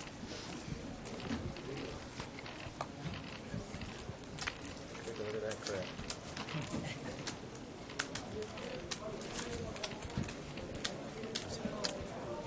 No, Dan's going to limp in here. He's got a jack-9 of diamonds. Seat 1's going to come in with 7-8 offsuit. 15. And now the button's going to make a little mini raise. He has pocket 3s. And seat 6, I think, is going with the I'll play any 2 cards there. He's going to come in with the jack 5. Look at that. The small blind's in there with 10-5 suited as well. Ace, deuce, deuce.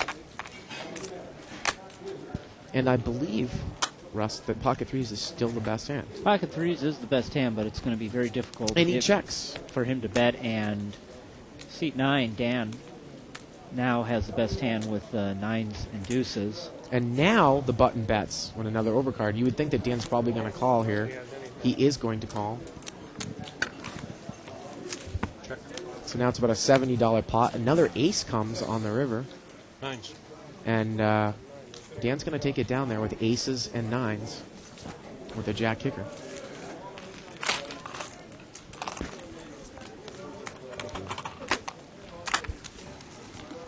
It sometimes still amazes me, some of the weakness at these tables, Russell. Television continues to create players, and of that we can be happy, and it's unfortunate at times. Some people would do a lot better if they were to read some stuff that's out there in the literature. Pocket jacks here for the guy in seat 6. We would assume that he would want to raise out of the small blind, but seat 4 is going to raise, and he has pocket 10s. Now, at this point, knowing what seat 4 has raised with, I probably would re-raise, especially if I'm short-stacked. I might even re-raise all in, depending on how much I have here. Well, he's going to raise to 50 more. So I believe he's raising up to 70. And that's only going to leave him with about 70 left. So it's 70 total to call. Seat 7 has king-queen Get a off. porter over here. I don't see any in there. Porter. Now, look at this, Russ. This is going to be a big mistake. Oh, look at this. He's going to re-raise to isolate. I was going to say this is a big mistake to call because seat 7 would have to face the action of seat 4 behind him if he were just to call. But instead, he's going to re-raise and probably get seat 4 to muck 10s. Looks like he's making it 200 to go. So he's re-raised to isolate, and he's got, what he had. And it's going to be a race. One of the kings is dead. I can see that from the whole cards. Look at that. A queen comes right off. Turn is a 7, and the river is a 3. And seat 7 is going to take it down. Well, Russell, I don't know necessarily about that play, and the reason why is because you don't know what seat 4 has. If you re-raise to 200 and seat 4 comes over the top all in, what do? I guess the re-raise was better than just calling. I thought that would have been extremely weak to call in that spot. Calling is a very bad play in that Right. spot. I agree with all your reasoning. Yeah. It's a tough play. If seat 4 has a real hand, you basically are pretty much going to be forced to fold to a huge re-raise with king-queen. I think I would have re-raised, but perhaps not up to 200, maybe just to, if I'm going to do that play, to 150. Some number that's large enough to A raise followed by another raise followed by yet another raise. Seat 4 probably will get the message if he is a small pair. Four players. On this hand, seat 1 with his ace rag has the best hand with a pair of aces, although seat 6 has also hit part of the flop with his pair of nines, 9-4. And He bets 10, and he's going to get called by the ace rag. It usually happens to me much earlier. And look at that, ace rag's got a flush draw, the nut flush draw now. However, seat 6 has hit 2 pairs. 2 pairs, yeah. And by the way, seat 1 is also appears to be somewhat short stacked, and he has And the river is a 7. missed his flush draw. Okay, he checks. 50. 50. And the button's going to bet 50. And he's going to get called, and seat 6 is going to take down this pot. One time I saw, that crazy. Any 2 cards, Russell, any 2 cards. Get my 9-4. I'm surprised, well, again, seat 1 was kind of, obviously, he was short-chipped. Surprised he didn't make a more aggressive move there on the turn. Top pair, nut flush draw, but... Small, big. I did not see him make any aggressive moves without having a very strong hand when I was in that game, so it wasn't a particular surprise. The guy flopped trip threes or whatever. Puts her all in, and she proceeds to catch perfect, and make a mistake. that was pretty much the same. We have a bunch of limpers on this hand. It does not look like anyone has a huge hand. Nope.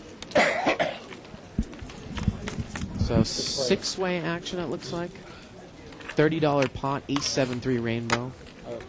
And Dan has flopped top 2 pairs, and he's checked it from up front. And it's going to get it checked around. Now the turn is a 5.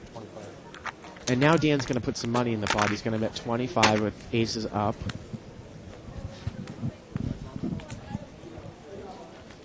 And if anyone knows Dan rivals me in tightness. And I would be surprised if he gets any callers. No hand. Well, I don't think it's necessarily a really bad play to check that, as long as he checked it with the intention of check raising whoever bet the flop. I mean, it wasn't too suited. There could have been a straight, a magic card could have come on the turn, but it wasn't necessarily that dangerous. The problem is some people have is that they're going to check a good hand and then they forget to check raise and they check call, which is probably the worst thing you could do with that hand. With ace 7.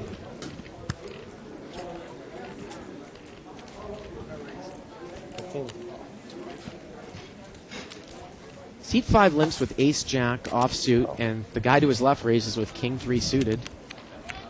Seat 8's going to call with queen-jack offsuit. And seat 1 is in there with a suited ragged ace. King 4-4 on the flop. Seat 6 flops his top pair.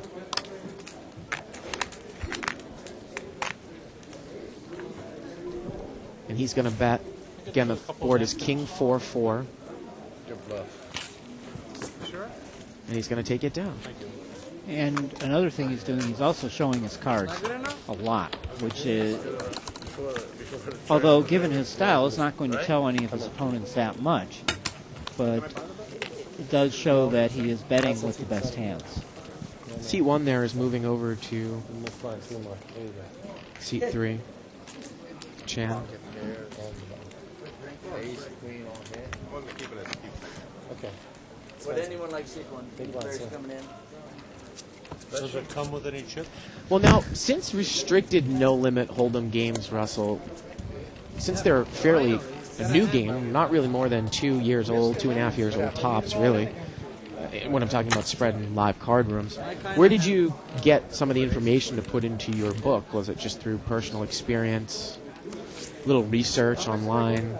Well, it's basically through experience. I've been writing about poker for 2 websites for about 3.5, 4 years now. Mm-hmm. And most of the theories about this game, it's been playing it. I've been playing it basically since it started, and I accidentally discovered it one night, and the games are quite good. And this hand, by the way, C3 has pocket queens. And he raced on the button to $20, and he got called in, looks like 4 spots, so the pot's $100. 3-jack 8 rainbow on the board. And other than seat 4, everyone has a piece of this pot. Seat 3 still has the best hand. It would not shock me if seat 6 calls. But a look at bet. this. Seat 2 is going to bet in on bottom pair. And I would assume that queens is probably going to move all in. And that's the right play with that chip stack, I would think. Absolutely. Yep. And seat 6 maybe actually be able to get away from this hand and does. Yep. And seat 2 gets away from the hand easily. Let me see it. Can you show, please? I will. Thank you. Can you see the wristlet? So there are a number of reasons why seat 2 would make that play. I'm not going to necessarily endorse it, but the guy had ace-king. It does buy you the button if he folds to your left. There are a lot of people in there, and bottom pair, if you call raises with queen 3, well, that's beside you are the going point. to be broke very just, soon. I'm just saying, like, his move on the flop, trying to figure out his reasoning. Again, it would bet to buy the button if the guy had ace-king to his left and would muck, but still, very questionable holdings. He's putting out the image that he has hit the flop, and if no one has hit the flop, for example, let's say that C3 raised with ace-king, he might buy the pot. Now look at this, seat 5 on the button just limped in with ace-king, Russell. That's very surprising. He didn't raise. He allowed everyone to limp. And the flop is 3-jack-9. Again, I don't quite understand the reasoning. Now an ace comes on the turn, brings 3 hearts to the board, and he has the nut flush draw as well on the button. He's got ace-king with the king of hearts. You would think he's going to put some money in now. 15. He bets $15. And I suspect C2 is going to call with the second nut flush draw, and if a heart comes, there's going to be some money moving from C2 to C2. Well, he also has a pair of 9s, too, C2. And a 3 comes on the river. And is the button not going to bet here? He does not bet. Well, I think that's a missed value bet there at the end. It is a missed value bet. Yeah. And if you have ace-king and you do not raise, you are going to allow people to win hands with 10-3, 7-4, and it is a long-term losing strategy. Well, I am sometimes guilty of limping in with ace-king in early position because I do not like to play hands in early position. But in that position, I think you would almost 100% of the time raise from the button with ace-king. I do not like coming in a hand without raising. I do limp with small pairs, but I would much prefer raising, and I much prefer late position. I need a lot of reasons to play a hand in early position. I don't need money in late position. Now, as you said, Dan's really, really tight. He's going to raise under the gun, and guess what he has? Made it $20. He's got pocket aces. And seat 6 calls him with 6-10 of diamonds. Seat 8 is in there with 10-jack of hearts. 7. And he's going to slightly overbet the pot. He's going to bet 70 into a $60 pot here. Dan from seat 9 with an overpair. He also has the ace of spades in his hand. I couldn't imagine anyone's going to call. It was funny, Russell, some of the people on 2+2 were saying, you'd have to be insane to give Russell Fox any type of action if he raises from the first 3 positions. And I had to agree. And some people were calling with some ridiculous pre-flop combinations to your early position raises. Well, when I watch the archives, and I am a subscriber, and I'll mention you can sign up for the archives at www.thebike.com. Click on the on-demand banner near, or I think it's right below Shirley's Poker Babes banner. It'll be interesting to see what some of those combinations were, but when C4 was raising and he'd get 5 callers, there's no way everyone had good hands every time, and I knew that. Yeah. It's a different deck, right? Same hand twice in a row. It's funny. Different decks. Seat 2 looks like he raised it to 10 with king-queen suited. 30. And seat 6 has re-raised to 30 with ace-jack off. Now, seat 5 called the initial 10 with pocket 8s. You would think he's probably going to call here, too. King-queen calls, pocket 8s calls. So we're looking at a $95 pot to the flop. King-queen of hearts checks blind, and he's got a huge draw. Pocket 8s checks, and ace-jack is going to bet. Let's see if king-queen check raises here. Looks like the bet is 30 into a $90 pot. It's just going to call. So now the pot's 150. Eights is probably going to release his hand out of seat 5. And does. So a 10 would give him a straight, a heart would give him a flush. The turn is a 3, it's no help. 50. Again, the pot was 150. Now seat 6 is going to bet 50, so now the pot's 200. So you're going to have to call $50 for 200. The pot's laying you 4-1. You have 9 outs to the flush and 3 outs to the straight. You've got 13 outs. You might have odds to call there if you think your flush is clean and your straight is clean. You do have the odds to call, and the river, though, is a 4, not the 4 of hearts, and seat 6 is going to take down this pot because I can't imagine seat 2 calling. And he doesn't call. And again, just to do that, again, in poker it becomes a bit of a math problem sometimes. Of course, he had the 9 flush cards, and he had the 4 tens. And actually, there was 13 outs there. I think I said 11. And, there's about 46 cards remaining. So, you divide the amount of cards remaining by the amount of outs that you have, and you figure out your odds there. And it's a little over 3-1, and the pot was laying him a little over 4-1. We have a new player in seat 1. That is James. I didn't object because I know you're too dumb to cheat. Thank you very much. Isn't there some sort of In seat 1, he's taken the blind. He's got pocket tens, and he's going to raise out of the big blind. And you can play these hands a couple of different ways. He could just check and try to hit a set, but tens is an okay holding. You might want to reduce the field. But look at this. Seat 2 had limped in with pocket nines, and he's going to pull the limp re-raise move. But I don't think he has enough money to get tens off the hand in seat 1. Let's see how much more it is. Looks like about 30 more. And, of course, the limp re-raise is much weaker when you're low chip stack as opposed to when you have a lot of chips. And he is going to call, so it's pocket tens against pocket nines here. And tens flops a set. Now, pocket nines has a 9 of clubs in his hand. And that's one of the clubs, so he can catch a club here on the river. Nope, it's an ace. And seat 1's going to take it down. And seat 2, I believe, has 9 of clubs, 9 of spades in his hand there, Russ. If he has 2 nines of clubs, that will be an issue.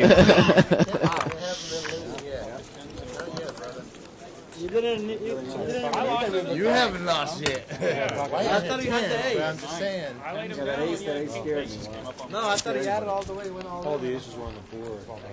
Kind of figured he had a bunch. 200 on 2, bro. 200 behind 2. Oh, wait a minute. Yeah.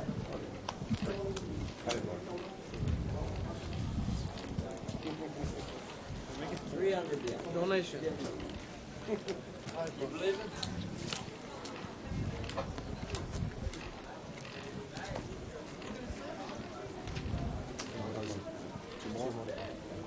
This is quite a lot of chips again for a $200 table. There's maybe 3,000 to 4,000 out there in total play, maybe something like that. This is, you get a much different game here where you can make a few moves here, especially against some of the deeper stack players. Whereas you can't do it in a brand new $200 or $100 buy-in game. Now it gets checked around to Dan on the button, and he's going to bet top pair. Surprised he's even in there with that hand. And 6-7 calls with a gut shot. Jack of diamonds comes on the turn. And it goes check, check. The river is a 4. And it's going to get checked down here. Well, it's another thing to if we can look at that board. Oh, we cleared it out. But, if you're going to draw for a gut shot straight draw there, Russell, and now an overcard comes on the turn and it's a diamond, you can also represent a hand that you don't necessarily have. You could easily have been drawing for a diamond draw and maybe bet into Dan there on the river, try to get him off of the hand. Well, here is the 9 o'clock chip count sponsored by Joker Gaming. And in seat 1, James has 200. 300 about. 300. Yep. Seat 2, which is William, has 200. Seat 3, Chan has about 175. Seat 4, Sharif has about 550. Seat 5, David has about 300. Seat 6, Homan has about 350.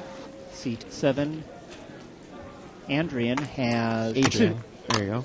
Adrian Yep. has about 675. Seat 8, yet another Dan has 300. And Seat 9, our third Dan has 640. So the Dan there in seat 9 has come up and he's he bought won in. a bit of chips. He bought in for 200 just before I left the table. Now Jack 8 has made a straight here on the turn. And he's checked it, and seat 6 continues to bet on his top pair. So let's see if Jack 8's going to check raise. No, he's going to check raise. And look at this, seat 6 just calls with top pair and a weak kicker here, Russ. 3 comes on the river. So now the pot is somewhere around $220. How much do you bet here to get a call? It's going to bet about 50, it looks like.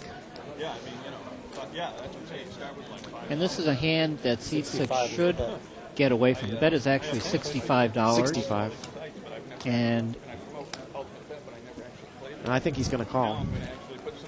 There aren't many hands where you raise with a 10 with a bad kicker that you should call with when there is a straight out against you and the possibility, especially if a blind is raising you, could easily have any of those two cards and easily have two pair. So the pot's about $265, and he's going to call at $65, and seat 3 is going to take it down with Jack 8.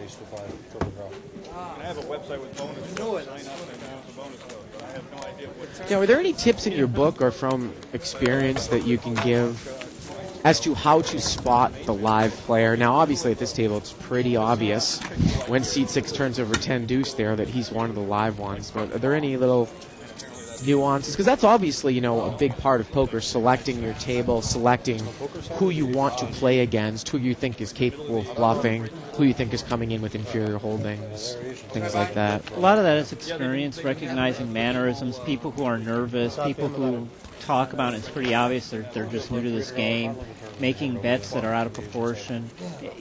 When you're out of a hand, you should be watching the other players, not the baseball game. And when you're observing them, you can fairly easily get an idea of what people have. Look at this. It was limped around, and seat 3 out of the small blind did not raise with pocket 10s. That's pocket 10s, as you brought up, sometimes not raising with it. There are 3 ways to play pocket 10s, and 2 of them will always be wrong in every hand. Ace 4, Queen 9 here, and it's an 8 comes on the river, and I still think that pocket 10s has the best hand. It looks like pocket 10s are the best hand, and seat 6 bets $5 with his 8, and he's going to get called by pocket 10s, and this guy is going to beat seat 6 again. Well, the only reason why I was a little bit surprised is usually with 10s, if there's 3 limpers in there, I probably am going to put a raise in from the blinds. I am too. In general, as I said, I don't like not entering a hand with a strong hand and not raising it. It's just, I want to play against fewer opponents with 10s, because with 4 overcards that could hurt you, the fewer opponents, the better. On this hand, seat 6 has pocket deuces. And he's limped it.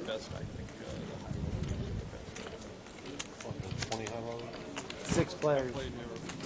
And what else is new? We're going to see multi-way action limped around. This really reminds me in a way of like a 3-6 hold'em game.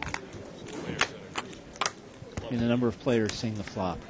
Well, seat 5, he's played very passively. He had top pair, and he checked it from up front with a weak kicker. Now an ace comes on the turn. And look at this, seat 6, who had flopped a set, checked the set on the flop, and now he bets when the ace comes out on the turn. And again, by checking on the flop, he didn't get any money, and then the scare card came on the turn. He bet into it. No one could call because no one had an ace, Russ. Absolutely. So he didn't put any money into the pot when he had the best of it, and he made absolutely no money out of his hand when he probably was thinking that he was playing it cleverly, right? Yes, the only player who could have called and would have been a bad call was the player did turn the Broadway draw. But yeah. A one-card Broadway draw is not a good hand, and that was recognized. I think both you and David have commented many times about not betting your sets. And with bottom set, especially a loose player, bet it. Yeah. You will get called. Right. And it's always interesting to see that in the big game where you see more advanced play, in the 500 game or in the 1,000 game, the majority of the time people will bet their sets and their trips because they're more advanced players. So we're not just making this stuff up. No, we're not making it up. Now, I'm very happy to check a flop set if I know someone is going to bet for me. Right, afterward, right. Yes. Right. Did you want callers or what? Now look at this $5 bet here by seat number 8 with a gut shot wheel draw. A 9 of clubs comes on the turn. And both seats 4 and 6 also have a open-ended straight draw. They both need an ace or a 6. And seat 6 bets on the open-ended. Excuse me, seat 4 bets on the open-ended, and Andy has top pair, so he's going to bet on deuce 9.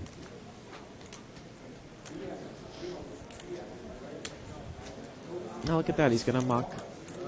And again, chasing an open-ended straight with a 3-clubbed board is a recipe for disaster. And I think he shows a 9 here, and he takes it down. I hope it's not an ace or a 6.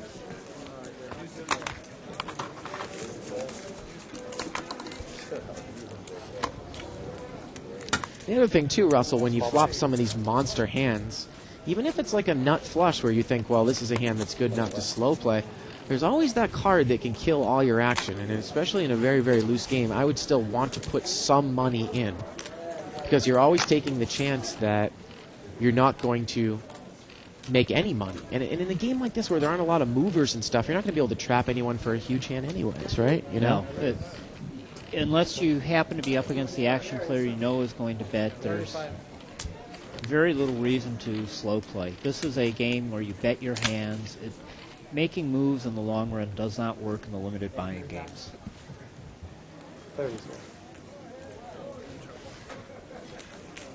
Now, it looked like seat 3 there raised to 30 with Jack 8. And seat 6 called with an ace rag in early position. Flop is Jack 5-7. And seat 6 has bet. And look at this. Seat 3 immediately comes over the top with top pair. And seat 6 has bottom pair. Yep, he's bet on the bottom pair.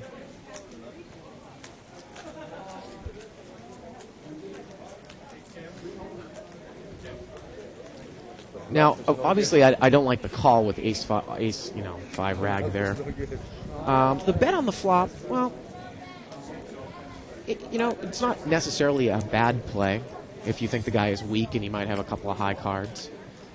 I mean, you do have a piece of the flop, but when I get raised like that, I'm probably going to be all done with it, Russell. I have nothing to think about on this hand. Yeah. At bottom pair, there's I can be beat by a pair of 6s, which is certainly a reasonable holding. I have probably 5 outs, and even then I may not have the best hand. I'm also, if I commit my chips with 2 cards to come, I'm an underdog against 2 overcards with the flush draw as well. Yes. If you avoid playing bad cards in this game, you will make money. There are so many players like seat 6, especially in the $100 games today, that you can just play tight, patient game, and you'll win a reasonable amount of money on average. I mean, there's no guarantees in poker. And I think it's true when you say that if you play this game might be the game with the lowest variance of any forms of standard poker that are spread in card rooms today. That's the no-limit restricted game. Well, I don't know. 3-6 Omaha also has a pretty low variance. That's true, too. You're right. How about of Hold'em? I'd Of rather take Hold'em. this game over a 10-20 or a 20-40 game any day. Yes. We have 7 players. A raise to $15, I believe. And it was by seat 5, only $15 with pocket kings. And look at this, he's flopped a set of kings. He only raised to $15. He had pulled that before when he had Actually, jacks. he did not do the raise. I He believe did? seat 4 did the raise. Really? And he just cold called? He cold called. Wow. And he's cold calling here. So seat 4 bets on second pair with ace 8. So he flat called and let all those people in with kings behind him. Wow. And he got lucky. Yep. And seat 2 also has top pair. And he's going to call. 3 players. So now the pot's approaching about $180. The turn is a 3 of spades. Check by king, queen. Let's see if seat 4 continues to bet. No, he's going to check. And everyone, by the way, is drawing dead. The seat 5 will win this hand. Well, again, Russ, I think you said it best when you said he got lucky. I think he's badly misplayed this hand. 85. He's going to bet $85. He put himself in a position to lose the hand All with a in. good holding. Look at this, the king-queen. Check raises all in. And boy, if I'm sitting there with top set with this board, I know there's no hand that can beat me here. No. There's no hand. The only thing you can be up against is a draw that can beat you. Yeah. But the draw does not exist, and seat 5 is going to win this hand no matter what that river was. Yeah. And it's a jack. Wow. Well, he looks like a genius, Russell, but I think he got lucky in the way that the hand actually came down. The case king came on the flop.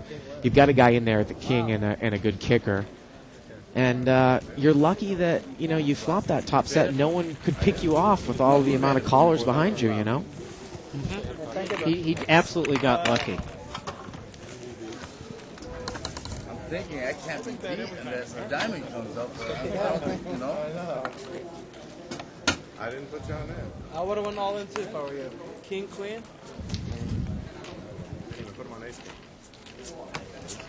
Well, it was funny earlier, and I don't know if you saw this hand, and I thought that's why he was the original raiser, but he had picked up pocket jacks earlier in the night, and it had only raised to 15 and built up a pot with 7 players in it, too, around 7:30 or 7 o'clock earlier in the night. I was in the game, but I probably folded that hand. Yeah, well, chances are you probably did.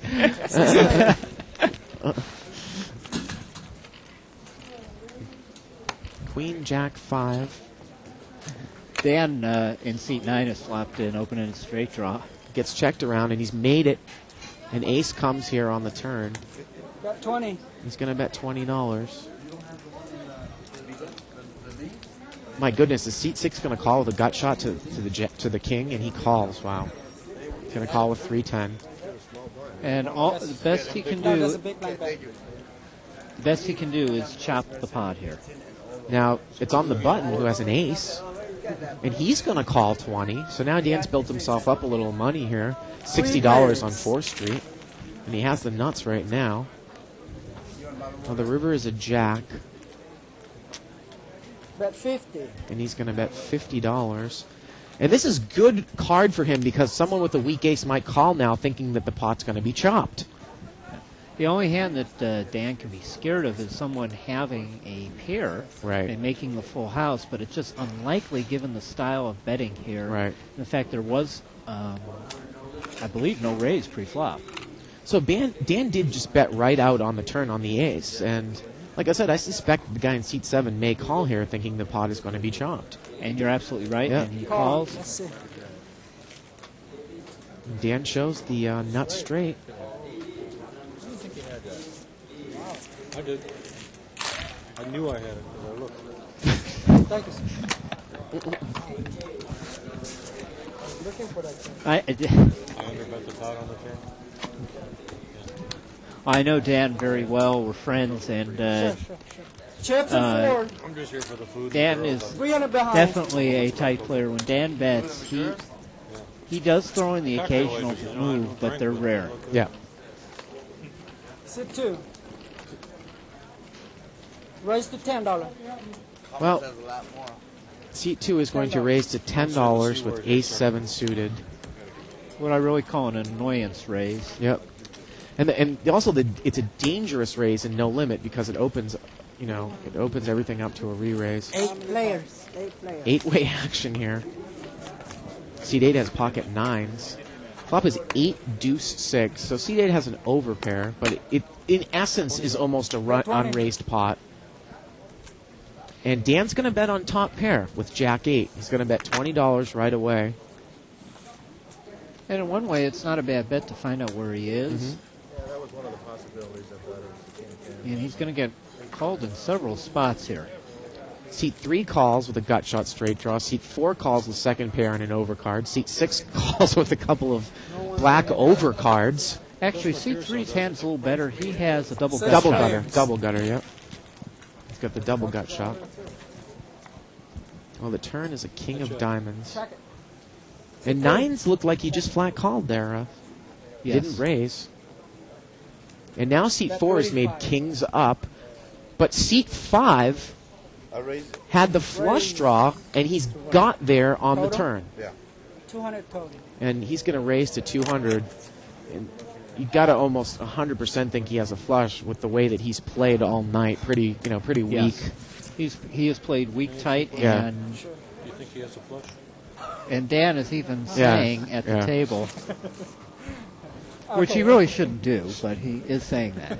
We're Well. expecting that. And it's going to be hard for me to imagine 165. Sharif calling. It's 165 more. You pretty much, he could have almost turned his cards face up with that bet. You've been playing next to me all day.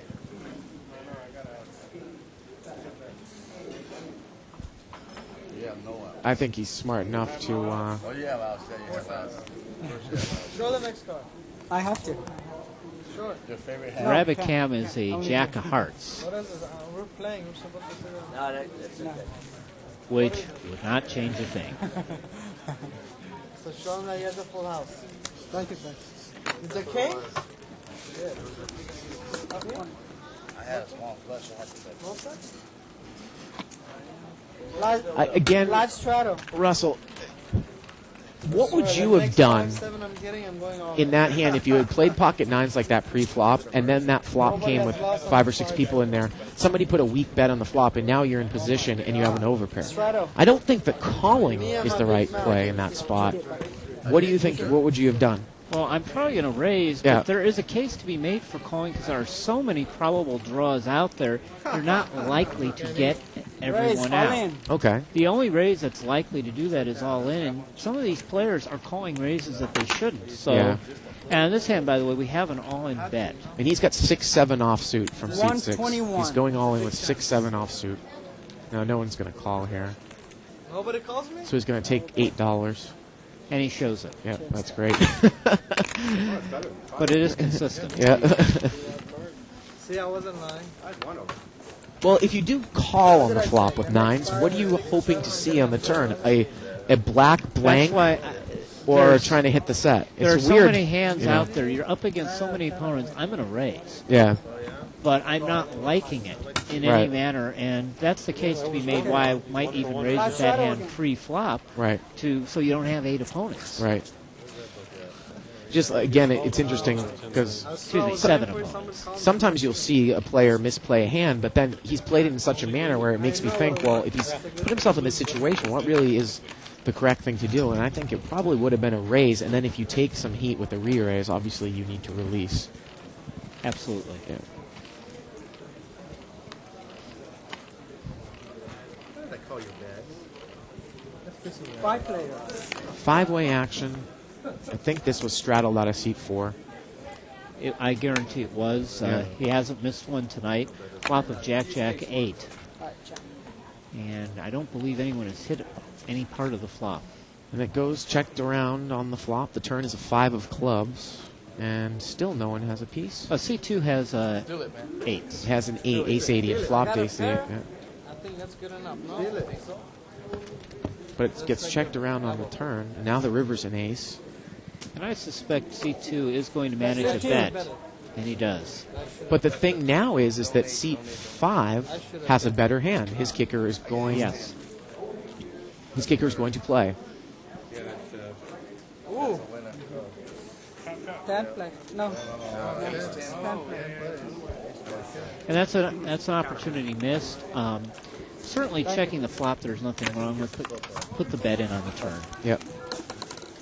But Well, I mean, I guess a lot of people fear that in this game, and I was saying it last night too, it's like if I'm sitting there with top pair and there's trips on the board, last night in the 500 game, if the flop gets checked, well, I'm more confident when I bet out with top pair, but here everyone's always scared that someone might be sandbagging that remember, on jack. the turn, he wasn't betting with top pair. He was just betting on the 25 8s.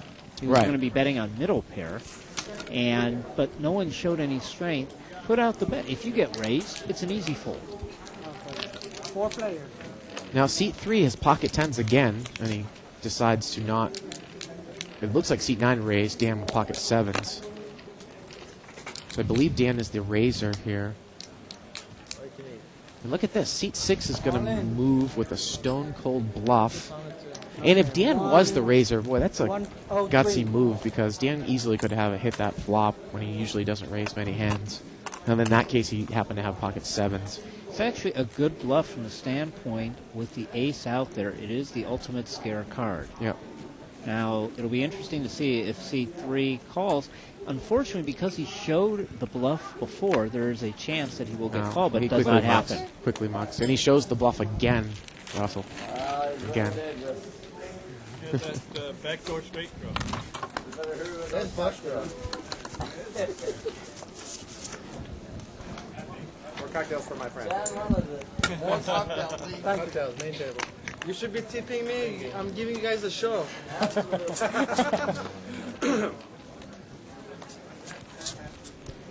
extension on the broadcast.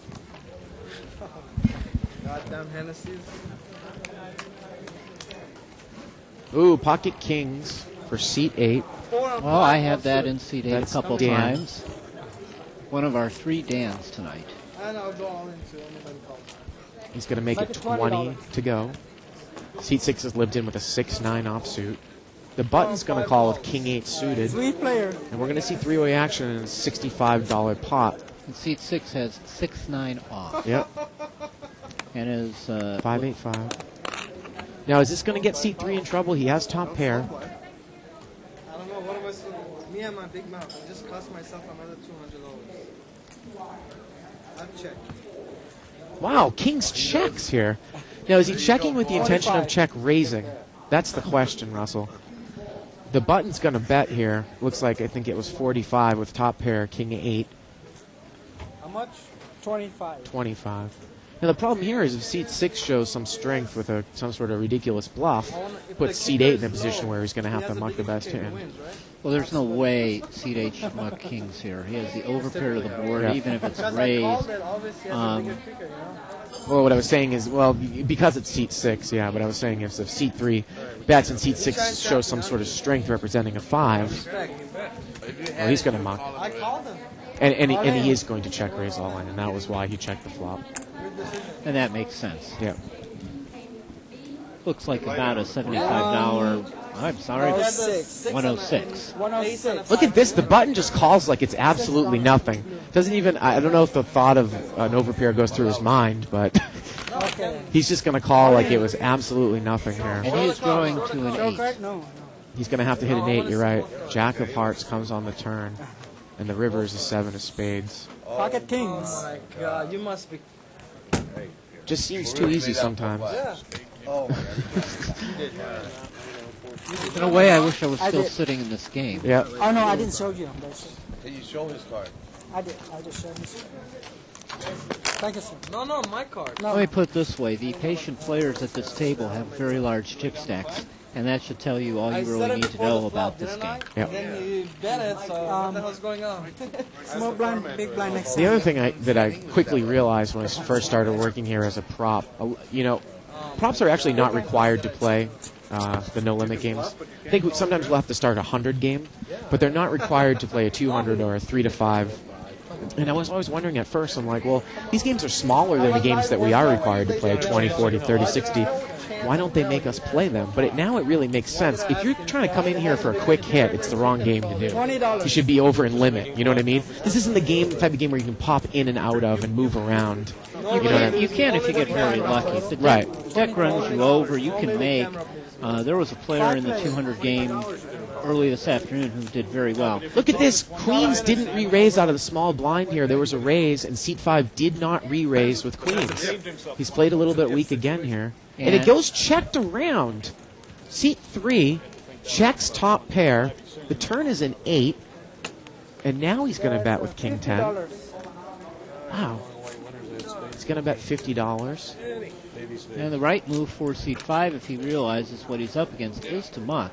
Well, the funny thing is that going to, at a minimum, Pierre's counting out chips to call, possibly even a raise. No, he's going to call. The flop was checked around. Why wouldn't you bet with queens? Why wouldn't you raise again with pre-flop? But the two of us are preaching to each other, and we're converted on this subject. Your river's a 3 of spades. That's the way I have to. After I And King 10 is going to take it down. And he does not bet, by the way. The King 10 does not bet On the river, yeah. Pretty harmless card there, too, at the end. Let's just say the play on that hand was weak. Yeah. On all fronts, right? You got it. Small blind. Again, I'm not exactly sure why Seat 5 hasn't been showing strength with some of his better hands. I mean, Queens is a clear-cut case where you don't want to bring that up against 7 players. You No. definitely want to cut the field. Queens, jacks, tens, you want the field small. Now, even aces and kings, I don't want to be up against 7 people either. If you have aces and you're up against 8 opponents, you are the favorite, but you're only going to win about 31, 32% of the time. All in. Raise of 15 by seat 3 with king 9, and seat 6 has a real hand here, ace king, and is re-raised all in. It'll be interesting to see if he gets called, and he doesn't this time. I was going to say, king 3's, seat and this 3's time, of made course, some, he's not going to show his real hand. Seat 3 actually has, he's made some interesting calls, so you're right. I didn't. He mucked it really quickly, though, that time.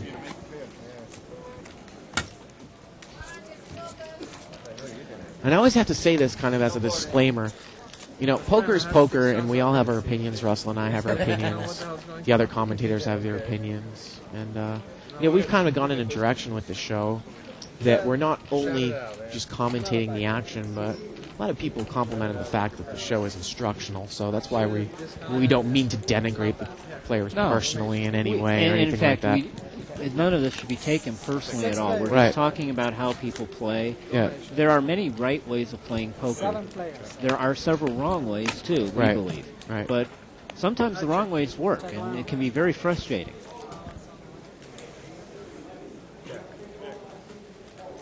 Now the board here is king 7, 5, 6 and there are 2 hearts.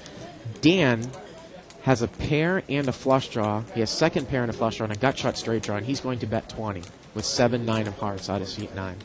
And seat 4 has the open-ended straight draw with 4, 5. And a pair.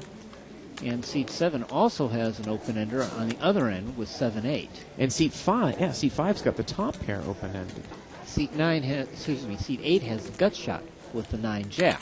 Holy shit. And everyone looks like it comes in here. 7, 8 calls, 7, 8 calls, 4, 5, 3, 6. So, I like Dan's hand here with the free roll on the hearts, though, too.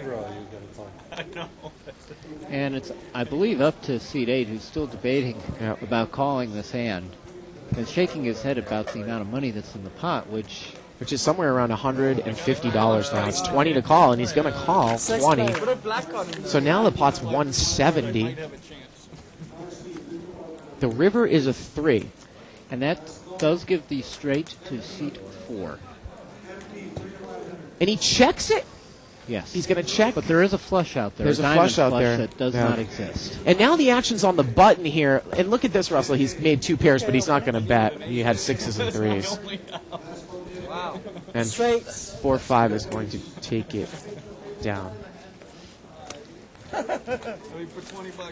Well, I think that's a missed bet there again, though, too. I mean, how many people are going to check a made flush to you with that size pot? I think you got to put money in there if you have a 4 anyways, you know? This is not Omaha, where usually the flush is out there. A lot of times, if there was a 4 flush on the board, checking when you make that straight, absolutely justified. Here, the flushes aren't always out there. And then it brings it back to the point of, if you look at his odds, if he made his straight, which he did, he got his card to make his straight, and then he was going to check it on the river, he has no implied odds. Absolutely. You know? No Limit Hold'em is a game of odds. Yeah. You want to put your money in when you have the odds and avoid it when you don't. Here, by the way, we have 7-way action limped around. Not a particular surprise. $10. $200. Seat 6 is going to bet $10 on top pair. He's got queen 10. And in fact, Dan in seat 9 is actually discussing the odds right now. He made his hand, he didn't bet it. And look at that. That's exactly what he says. He said he made his hand, he made the call on the turn, and he didn't make any money on the river. So what's the point? Well, it could have been worse. He could have not made the hand. Yeah. And he was open-ended, though, right? Was he open-ended? Yes. Okay. He was open-ended with, I believe, bottom pair. Yeah. I guess I should have done more. I couldn't resist.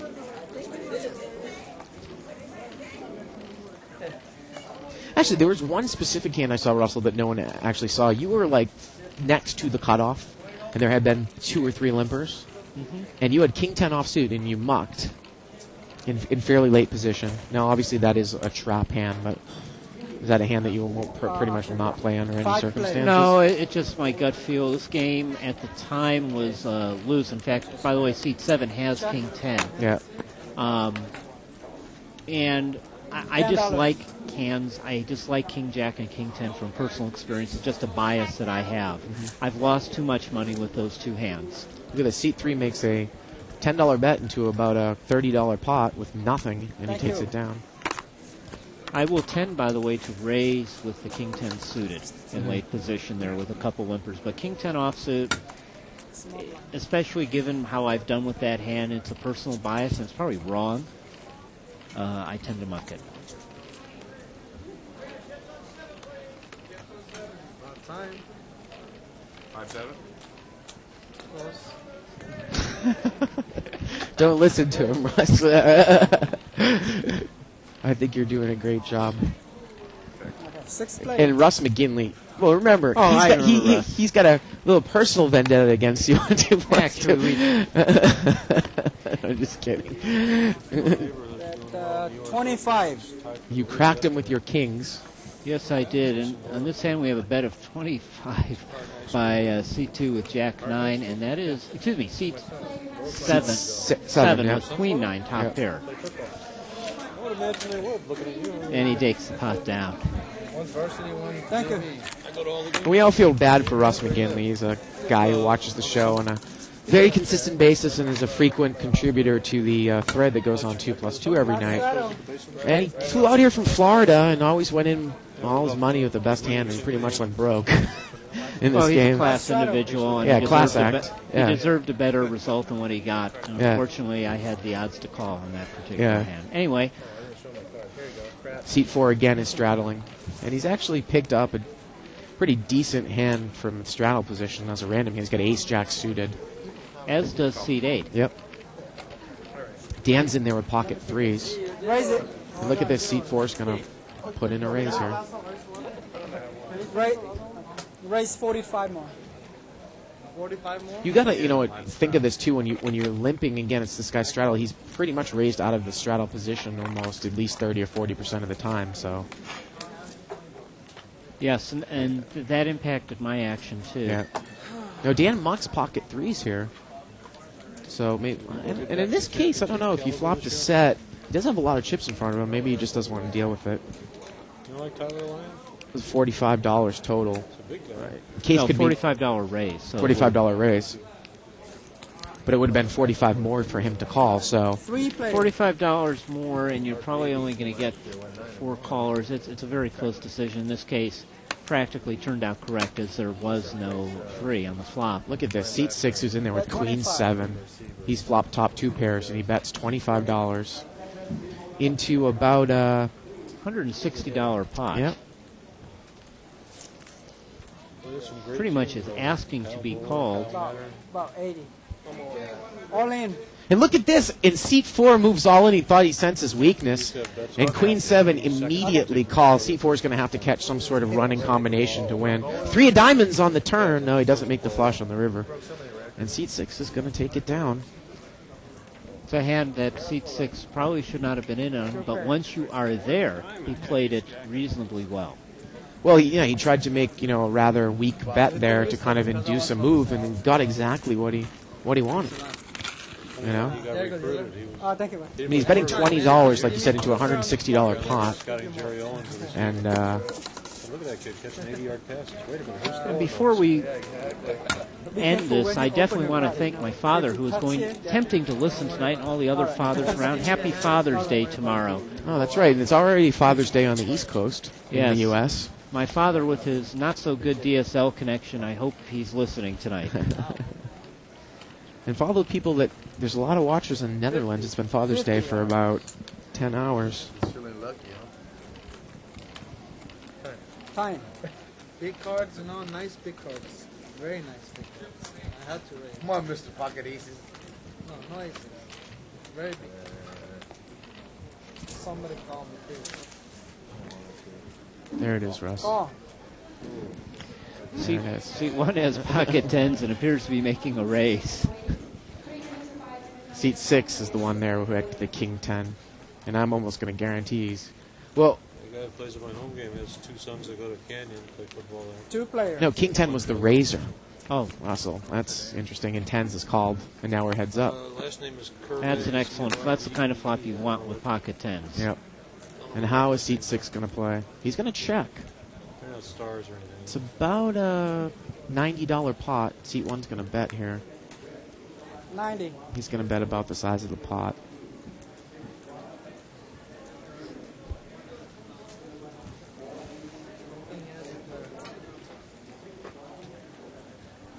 This guy doesn't realize how slim he's really drawing to. He's going to muck. Which is It's about time. First time, huh? a good play. Sat there all day, almost 1 hour. That's James there in seat 1. It's one of the first times we've seen him involved in a pot. That's a blue. Pocket 10? First party had 5 to 10. So he flopped the trip. I was also saying, Russ, it's really difficult in brick and mortar casinos. I find it difficult and sometimes frustrating when a $200 game is first starting out, because I believe that in live casinos the blind structure tends to run very, very high in these restricted bind games. 3-5, 200 max. So line structure in Los Angeles is much higher than it is in Las Vegas. In Las Vegas, and I know you were there at the World Series, Yeah. line structure tends to be 2 and 5, and also the buy-in is 200 to 500. Yeah. It's a little more like our 3-5 game. The 300-500 game at the bike has a 5-5 line structure, That's which great. is a good structure. Yeah. 25. 9-8-3, 2 diamonds. And seat 6 bets out on his nut flush draw. Seats 2 and 8 have top pair. Seat 7 is open-ended. He calls. Seat 8 calls with ace 9. And again, you know, if you're sitting there with ace 9, I can't believe that flat calling would be the best move. But look at this. Seat 4 check raises all in. He's got bottom 2 pairs. So this is an interesting hand. He's got 8-3. He's checked, raised, all in. And what an unbelievable stream of events he had. He had a better and a few callers for $20 after him. Looks like it's another... Look like about 200. 272. And look at this. The ace-7 calls right away on a draw. Right away. And that's going to be 272 more. So there was... It's going to be about a $650 pot. 700, something like that. 270, 270, 540 plus the money that was in there before. Yeah. $650 to $700 pot. Show cards? Committing all his money on a draw. Of course, seat 4 has a redraw to the full house. A 4 comes on the... And look at that! It's a diamond on the river. And he's gambled it up, Russell, and he's made it. They're real good. And he seems pretty pleased. Hey, thank you, bro. Thanks. The other interesting thing about this is when I got up from the game, seat 4 had it at the most. I think he's topped out about 1,000 in chips. Yeah, and he's down to 0. Okay, blinds up, please. Yes. Well, they're going to have to cancel the feature where they were going to follow you to the ATM. It's a big blind, bro. You had him beat? No, I had ace 9. Nobody had you. Trying to do some odds off the top of my head. Bottom 2 pairs just against the nut flush draw there. The bottom 2 pairs is going to be at least, I would think, 75 to 80% with 2 cards to come. So when? I think it's a little less than that. I think it's about 65-35. Even with those redraws in there for the full house. I know it's 65-35 with a pure. But anyways, He's yeah. a big favorite. Yeah. But as happens, this is poker, and anything can happen. Look at this. Seat 2 raised with ace 3 to 25. And seat 3, who's got pocket queens, he just flat calls. And he's going to bring all the people in behind him. How late are you going to play tonight? And we're going to see another multi-way pot with one of these big dangling wired pairs. And we have pocket 8s, king 10 suited. That is a bad play by seat 3. $125 pot. Doesn't leave the game. Well, 6-4-3, so queens has an over pair. Check. Check. And seat 2, remember, he's the original raiser. He's picked up bottom pair with ace 3. And he checks. Bet 60. Now Queens is going to bet 60 into a $125 pot, 185, 60 to call. And seat 1's in there with an overpair too there, Russell. So what does he do with eights? Well, it's a hard hand to put the other player on the queens the way it's been played. And He looks like he raised. check raised to 120 there. And he's in big trouble. That make it 120, right? 95. Yeah, you have to double that. 120. He's got to make it 120. Look at this. Queens moves quickly over the top all in a flash. He moves all in a flash. And that should give pocket 8 some sense of the fact that his hand probably right now is not good. So, 120 and 120, 240. And there were 365 plus another 240. So it's about $600 in the pot and another 240 to call, although seat 1 only has about maybe 125 left. So the pot's laying him about 4.5 to 1. He's going to have to put 150 in, and there's 600 in the pot. And besides, he does have a couple runner outs. I guess a 5 and a 7 will make him the nuts straight. Yep. It is a hand that he does not have the correct price to pay. Well, at this point, you've got to start putting someone on a range of hands. If the guy has 2 pairs, but they're not top 2 pairs, then it's not that. Well, he's going to muck, so it's futile anyways. If he had overcards with a flush draw, you're still going to be an underdog, but at that point, you would have odds to call. And James in seat 1 appears to be a tight player based on the few hands he's playing. Well, you can pick up look how strong seat 3 was, Russell. Two big blinds. I don't put him on overcards and a flush draw with the way that he played that. What? I would think he'd have a set or something like that. Put on a good show, though. And this is going to be, we believe, the last hand of the evening. Don't forget that we are on Live at the Bike Wednesday through Saturday at 6 o'clock. 6 to 10 Pacific time.